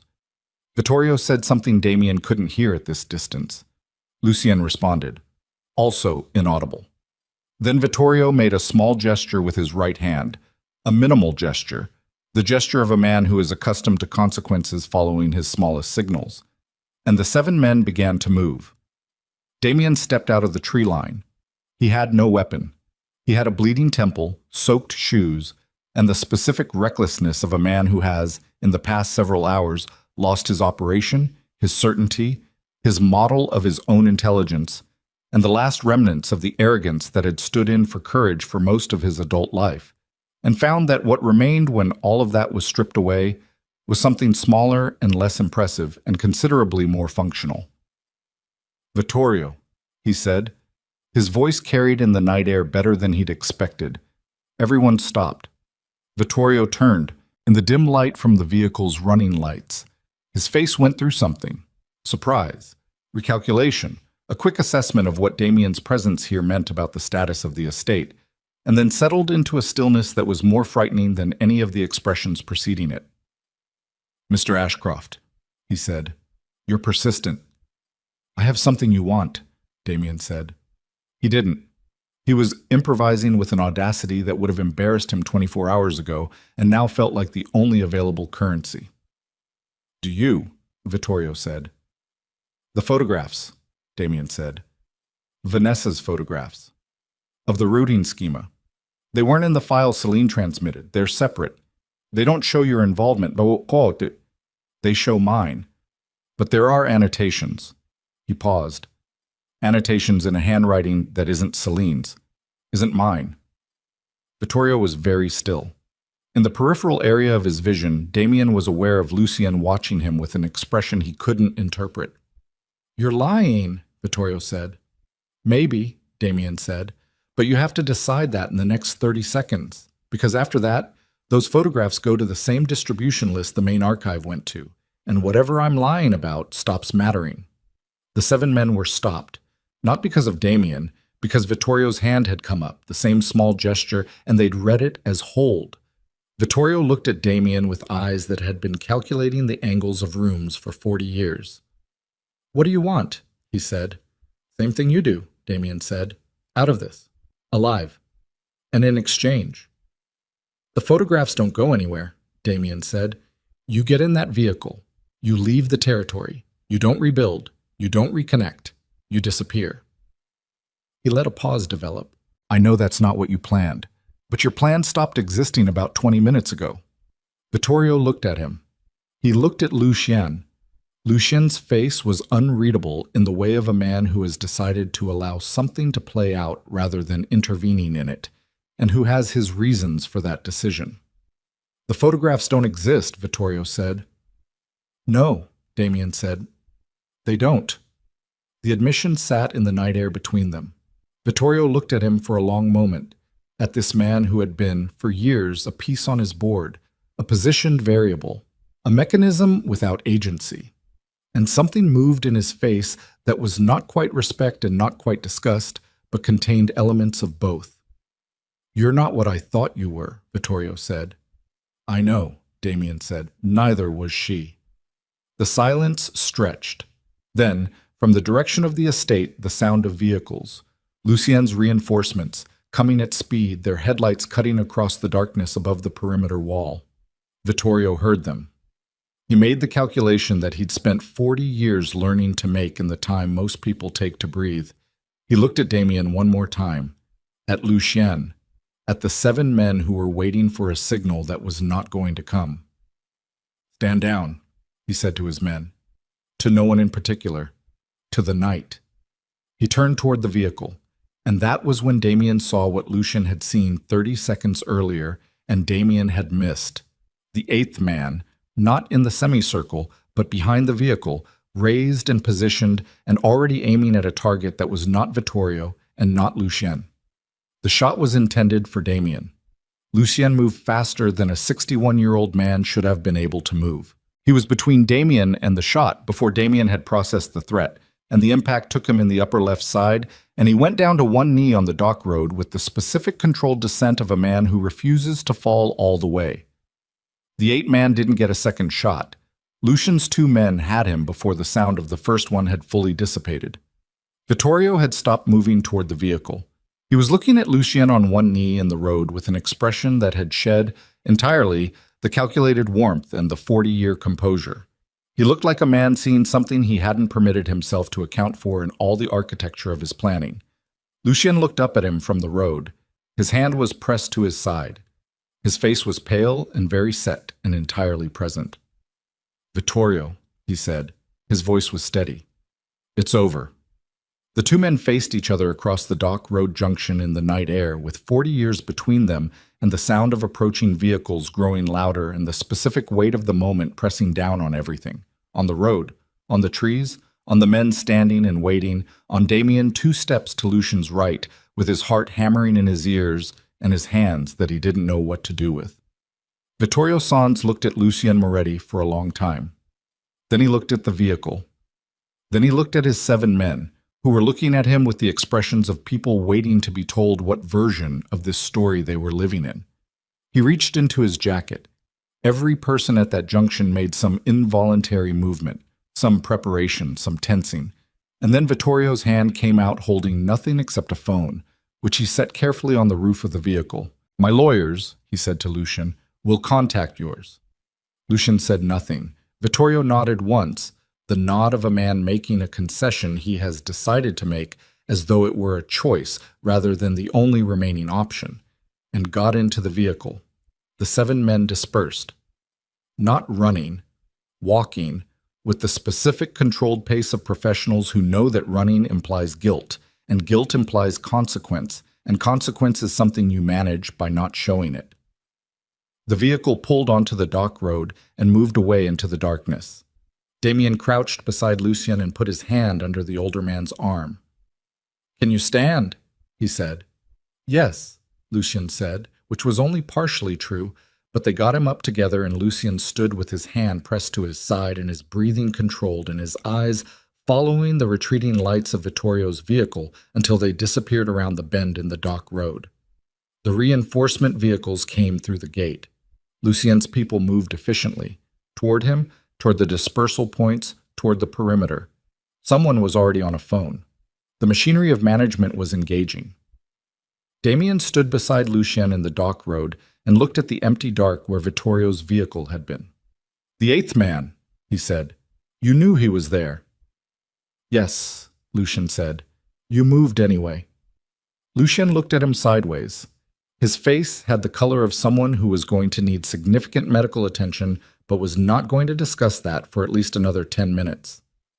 She would have come out here herself if you'd been shot, Lucien said. With one arm. He paused. She's stubborn. Damien looked at the road. I know, he said. From inside the estate, through the broken geometry of walls and gardens, and the night between them, he could see a light in the communications annex window. Pale blue, the terminal still active, a woman standing at it because she was never going to sit down until she was certain the work was done.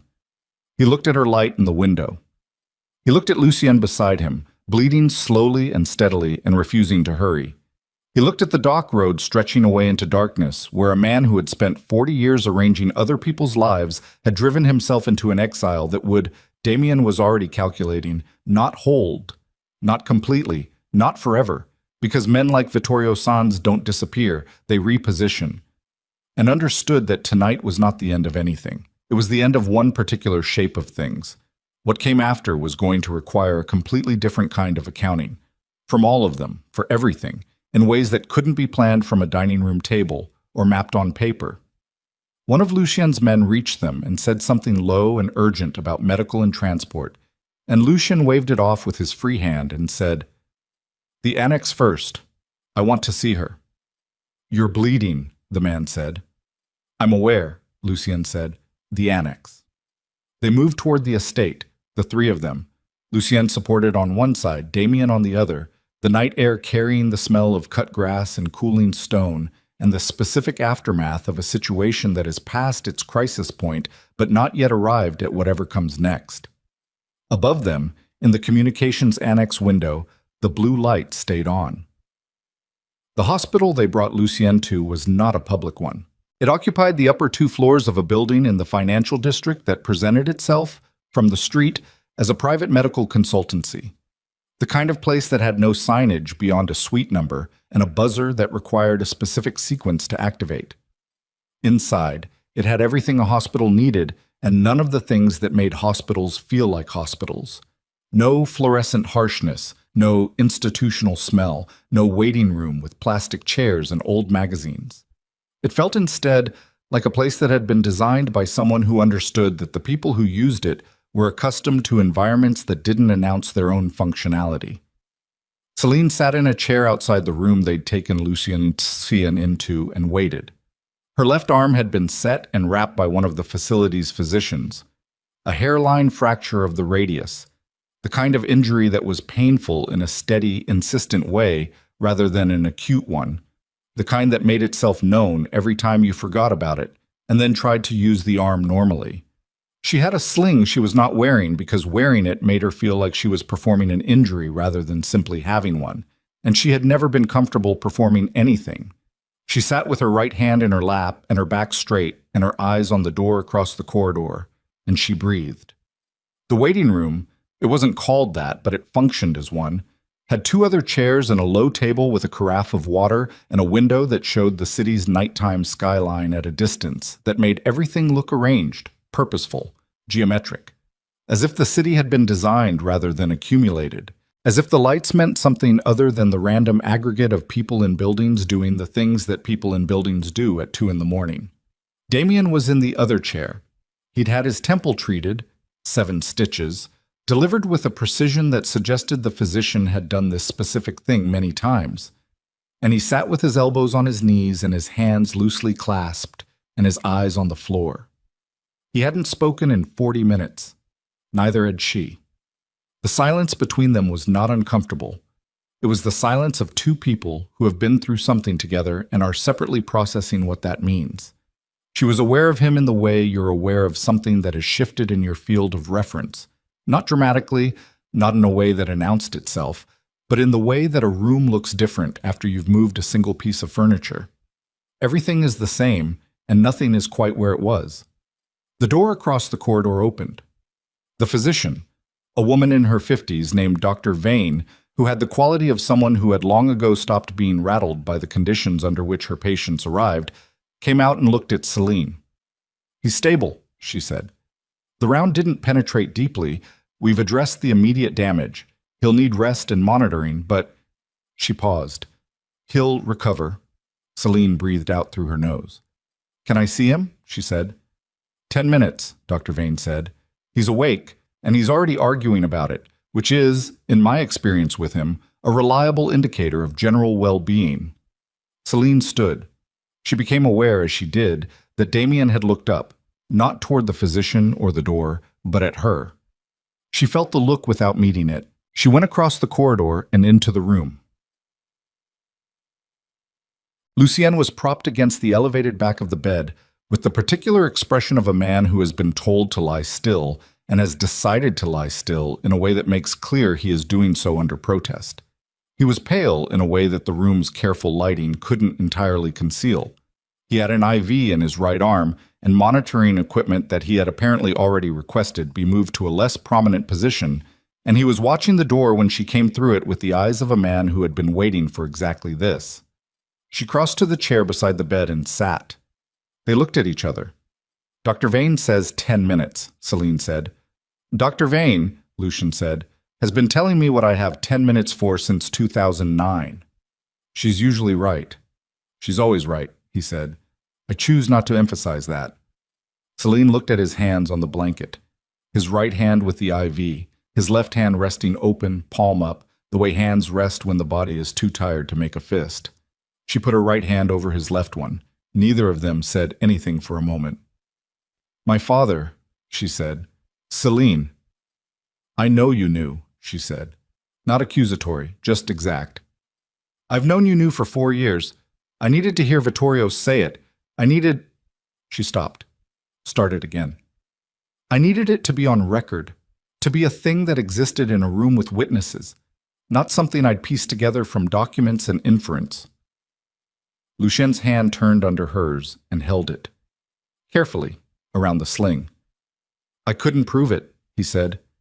"When it happened, when I started to understand what had occurred, what Vittorio had done, I had fragments. Not enough. And you were 14 years old." He paused. "I made a decision about what you needed and when." "I know," she said. "You've been angry about that." "Yes," she said. "For a long time." "Are you still?" he said. She looked at his face, at the lines in it that had deepened in 3 years, at the eyes that were, even now, even pale and horizontal, in a hospital bed, the steadiest thing she knew. "Not the same way," she said. He breathed. The monitoring equipment marked the rhythm of it. "Your father," Lucien said, and his voice had the quality of something that had been held at a specific pressure for a long time and was now being carefully released, was the most careful man I ever knew. He saw things early, saw Vittorio early. He came to me with what he had, and I told him it wasn't enough. I told him to wait." He stopped. "He didn't wait. He moved on his own timeline, and Vittorio," his jaw tightened. "I was 3 days late. 3 days." The room held that sentence. Celine had imagined this conversation many times over 12 years, had scripted versions of it in her head at different ages, with different proportions of grief and anger, had revised it as she'd gotten older and understood more about the way things moved in the world these men operated in. The way information was incomplete, and timing was imperfect, and decisions were made under conditions that couldn't always be reconstructed into clean narrative afterward. She had imagined saying things in this conversation that she was not going to say. "I know," she said instead. "I know you were." His hand tightened on hers, very slightly. "The transmission that went out tonight," he said. "Vittorio's records. Your father's name is in those records. What he found. What Vittorio did about it." He met her eyes.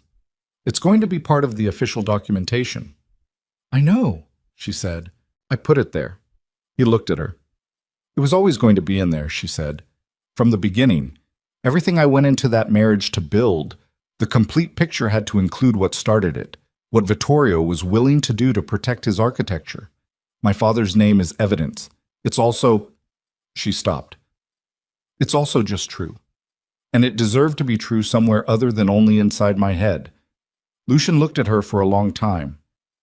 "He would have been very proud of you," he said. "He would also have been furious about the method." "He would have been right on both counts," she said. Something moved in Lucien's face, the expression of a man who has been carrying something heavy for a long time and has just been, not relieved of it, but joined in carrying it, which is different, and in some ways more significant. Dr. Vane knocked once and opened the door. "Time," she said. Celine squeezed Lucien's hand once and stood. At the door she paused. "The Moretti restructuring," she said. "The new code you're implementing. I want to be part of drafting it." Lucien looked at her. "You're not an enforcer," he said. "No," she agreed. "I'm the person who spent 3 years inside a criminal operation documenting how financial architecture enables institutional corruption. I think that's a relevant qualification." He held her gaze for a moment. Then something shifted in his face that was the closest thing to a smile she'd seen from him since the courthouse steps. Small, precise, private. "We'll discuss it," he said. "When I'm not horizontal." She went back into the corridor. Heck, Damien was standing at the window when she came out. He'd moved from the chair at some point in the 10 minutes she'd been inside, and he was standing with one hand in his pocket and one at his side, and his eyes on the city skyline with the expression of a man who is looking at something familiar and finding it difficult to recognize. She came to stand beside him. The city was doing what it always did. Present, indifferent, its lights the aggregate of 10,000 separate ordinary situations that had nothing to do with what had happened in the past 12 hours. "He's stable," she said. "Good," Damien said. They stood at the window. "The Marsh situation," Damien said after a moment. "My CFO, I'll need to address that formally. Turn over what I have to the appropriate—" He stopped, tried again. "There are channels for people who want to come forward with documentation about their own operations. My attorney knows how to—" "I know," she said. "The NDA you signed," he said. "I'm releasing you from it. I'll have my lawyers draft the documentation. Whatever you need to say, to whoever you need to say it to, as part of the official record, I'm not going to be the mechanism that prevents that." She turned to look at him. He was still looking at the window. His profile in the window's ambient light showed the 7 stitches at his temple and the specific exhaustion of a man who has been running on adrenaline for hours and is now feeling the departure of it. "That's not a small thing," she said. "No," he agreed. "It has significant legal exposure for you." "I know what it has," he said. She turned back to the window. "There was a period," he said, and his voice was lower than usual, stripped of the register he'd used in boardrooms and conference rooms and the kitchen that morning, a morning that felt from this distance like something that had happened in a different calendar. "Maybe the first 8 months, before I stopped paying attention, which I know is not inadequate." He stopped. "There was a period where I knew you were remarkable. I knew it, and I decided it was inconvenient, that you were inconvenient, and so I stopped looking." He paused. "I just stopped looking." Celine was quiet. "I'm not asking for anything," he said. This isn't a negotiation. I'm just saying it because it's true, and because you deserve to hear it stated plainly by the person who owes you that." She looked at the city. "We were both instruments," she said, "in different ways, at different levels of awareness about it. What you did with your awareness and what I did with mine, those are different stories." She paused. "I'm not interested in adding up the damage anymore. I did what I went there to do. You did what Vittorio designed you to do, and then, tonight, you did something he didn't design you to do." She looked at him. "That matters." He looked at her. In the window glass, their reflections were superimposed over the city. 2 people standing side by side in a facility that wasn't a hospital, in the middle of a night that was ending, with the specific quality of persons who have arrived at a place they didn't plan to be and are beginning, slowly, to take its measure. "What do you do now?" he said. "Work," she said. "There's a great deal of it. The documentation that went out tonight is the beginning, not the end. There are regulatory processes, legal procedures, testimony, the restructuring of what Vittorio's network controlled, which is extensive and is now essentially rudderless. That takes time." She paused. "And the Moretti organization has its own accounting to do, internally. That also takes time. And you," he said, "not the work. You." She considered the question. It was a question she hadn't been asked in 3 years, possibly longer. What she wanted, independent of what needed doing, independent of the architecture of purpose she'd built herself inside. "I want to sleep," she said, "for a significant number of hours, in a room that doesn't smell like someone else's life." He made a sound. It wasn't quite a laugh, but it had the shape of one. Brief, tired, genuine. The kind of sound that arrives without permission. "That's reasonable," he said. "Yes," she said. The weeks that followed moved at a different pace than everything before them. Slower, more granular, with the specific texture of aftermath, which is less dramatic than crisis, but considerably more demanding because it requires the sustained attention that crisis suspends. Vittorio Sans did not disappear in the way the word is commonly used. He surfaced, through his attorneys, in a jurisdiction that had extradition complications, and the legal machinery that had been set in motion by the night's transmission began the slow, grinding process of reaching him.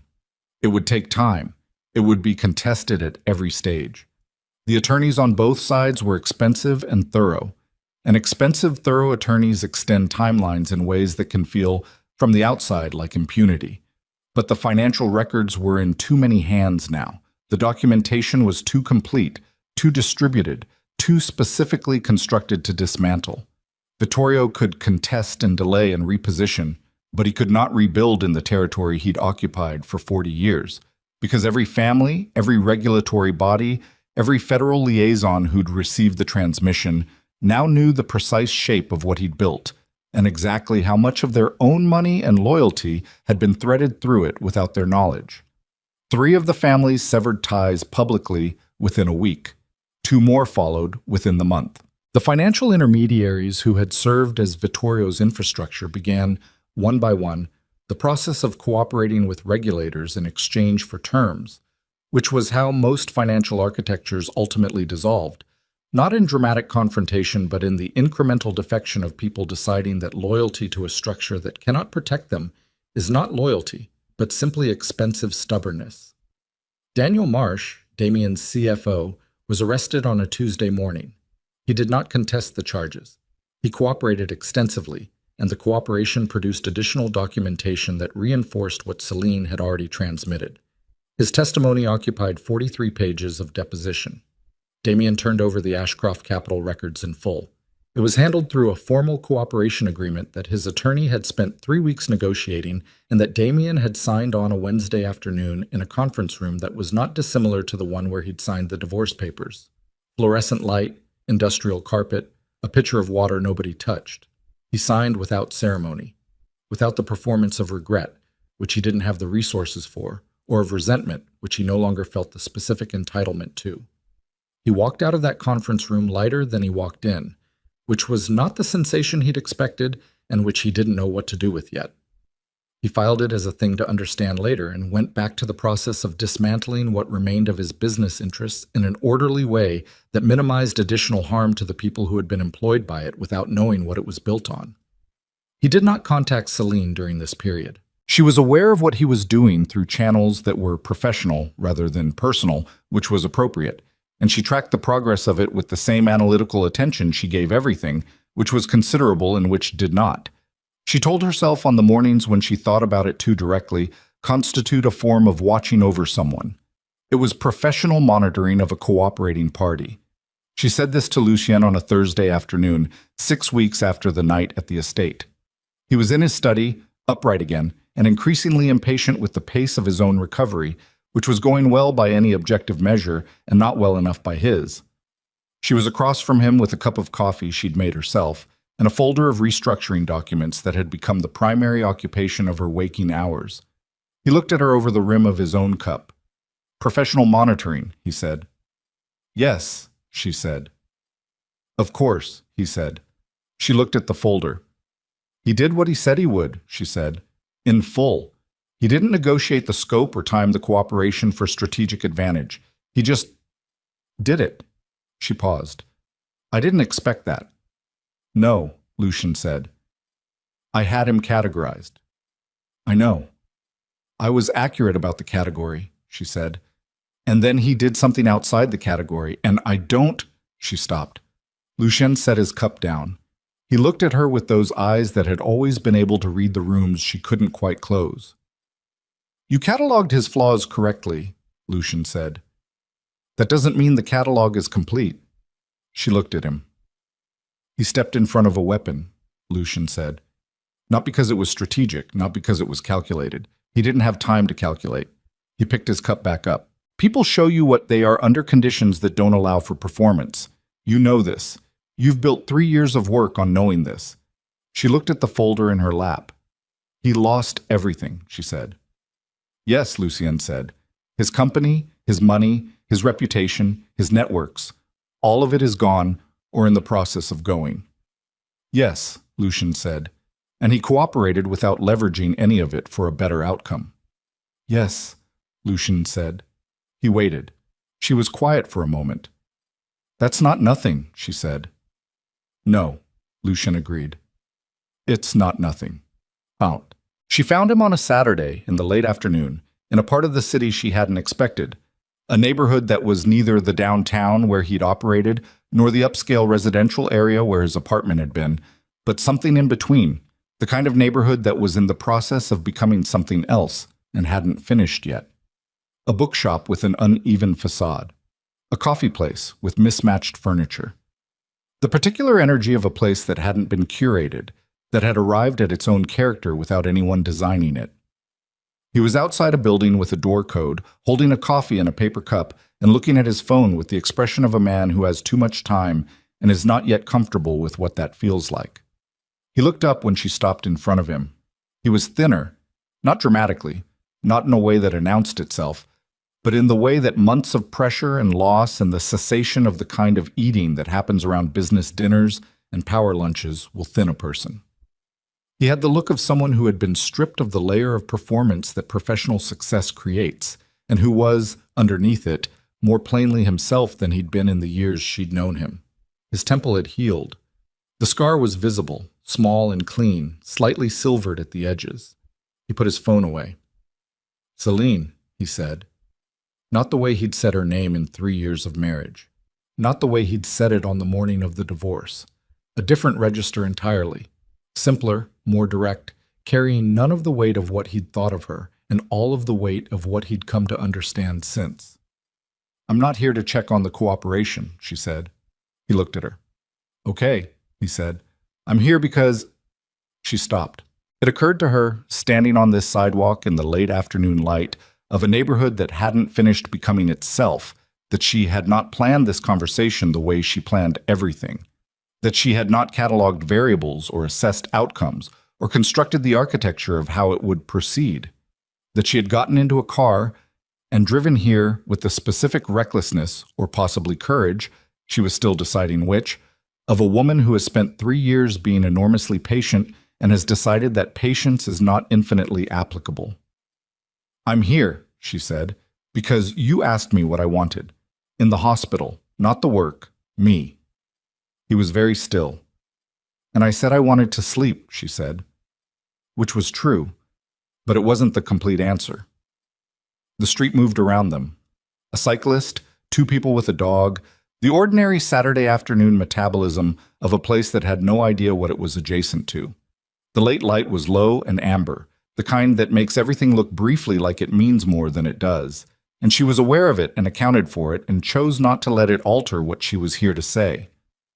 "I spent 3 years in a situation I chose," she said, "and I did what I went there to do, and now it's done. And I am—" She searched for the word with the precision she applied to everything. "I am not accustomed to what comes after. The work gives structure. The objective gives direction. Without those—" She stopped. "I don't have a great deal of practice at what comes after." Damien was looking at her with an expression she was only beginning to have the vocabulary for, something that had been developing in his face over the past several weeks, that she'd tracked through professional channels in the same way she'd tracked his cooperation. That was less about what he'd lost and more about what the losing had made room for. "Neither do I," he said. "I know," she said. "So we're both inexperienced," she said, "at the specific thing." She paused, "but not at other things. And some of those other things might be—" She stopped again. She was not, she realized, as fluent in this particular register as she was in most. It was a gap in her architecture. "Applicable," she finished. He looked at her for a moment. Then he held out the paper coffee cup. "It's still hot," he said. "There's a place 2 doors down. They have a table in the back that's away from the window." She looked at the cup. She took it. They walked the 2 doors and went inside and found the table in the back, away from the window, and sat across from each other in the mismatched chairs of a coffee shop that hadn't been curated, in a neighborhood that was still becoming itself, in a city that had continued its ordinary business through everything, as cities do. He ordered coffee. She ordered tea she didn't particularly want. The person who brought it was young and distracted and entirely uninterested in the 2 people at the table in the back, which was the correct amount of interest. They talked. Not about the case, not about the transmission, or the documentation, or the legal proceedings, or the restructuring. They talked about other things, smaller things, the kind of things that constitute actual acquaintance rather than professional proximity. He talked about a book he'd read during the weeks of the cooperation process, something he'd picked up without plan and found unexpectedly absorbing. And the way he described it, with the slightly self-conscious specificity of someone who is out of practice discussing things that don't have strategic value, told her something about him that 3 years of marriage hadn't. She talked about the estate, about growing up inside those walls, about the things she'd known and the things she hadn't, about her father's study where she'd sat as a child reading things she was probably too young to read and understanding them imperfectly and going back to understand them better, which was, she recognized now, the beginning of a methodology that had carried her through everything since. He listened.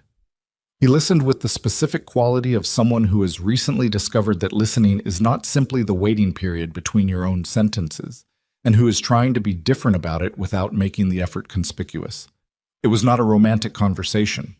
It was not a reconciliation. It was not the resolution of 3 years of damage and a marriage that had been designed rather than chosen. It was two people sitting at a table in a coffee shop in the late afternoon, finding out who the other person actually was. Which was, she thought, the correct place to start something. If something was what this was, that determination could wait. 6 months after the night at the estate, the Moretti restructuring was complete.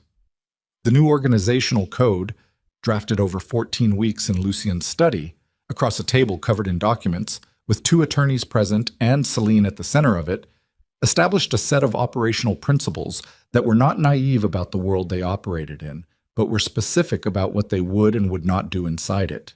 It did not transform the organization into something it wasn't.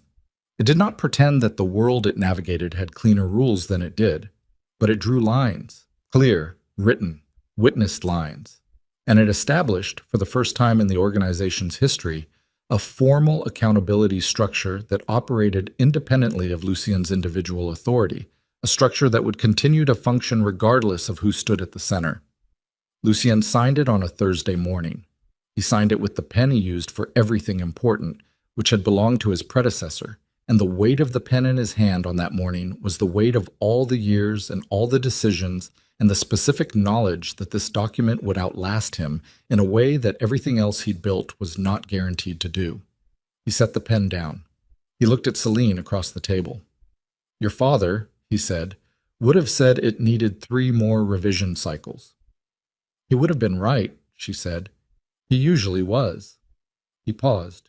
"The version we have is good, Celine. It's not perfect. Nothing is." He looked at the document. "But it's honest about what it is. That's rarer than it should be." She looked at the document. She thought about a man she'd known only in the years before she was old enough to know him fully. A quiet man, careful in the way of people who have looked directly at certain things and understand what looking costs, and felt the particular weight of completing something on behalf of someone who couldn't complete it themselves. It was not the same as that person being present. It was not closure in the clean sense that the word implies. It was something older and less neat. The satisfaction of a debt paid in the only currency available to a creditor who couldn't collect. It was enough. It had to be enough. And it was. On the morning Damien left the city, he did not announce it. He had arranged, through the cooperation agreement and his attorneys, the full disposition of his remaining assets in ways that addressed the damage as directly as the legal framework allowed.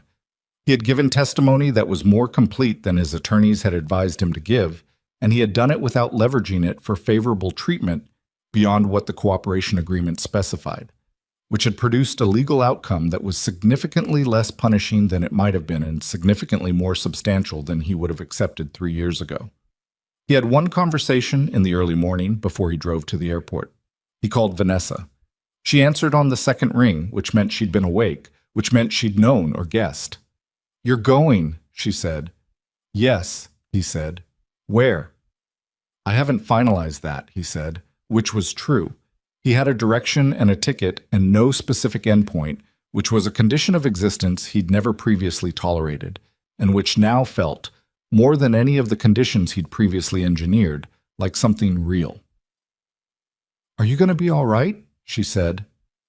He thought about that. He thought about what the phrase meant and what it required, and whether the honest answer was accessible to him yet. "I don't know," he said. I think so. Eventually. Good, she said. And then, with the directness that he had always, he realized now, undervalued. You did the right things. At the end, I know they cost you, but you did them. He was quiet for a moment. So did you, he said. The memory card. You could have used it differently. I know, she said. Why didn't you? A pause. Because, she said, and her voice had the quality of someone choosing exactness over ease, I didn't want to be the kind of person who did. He sat with that for a moment. Take care of yourself, Vanessa, he said.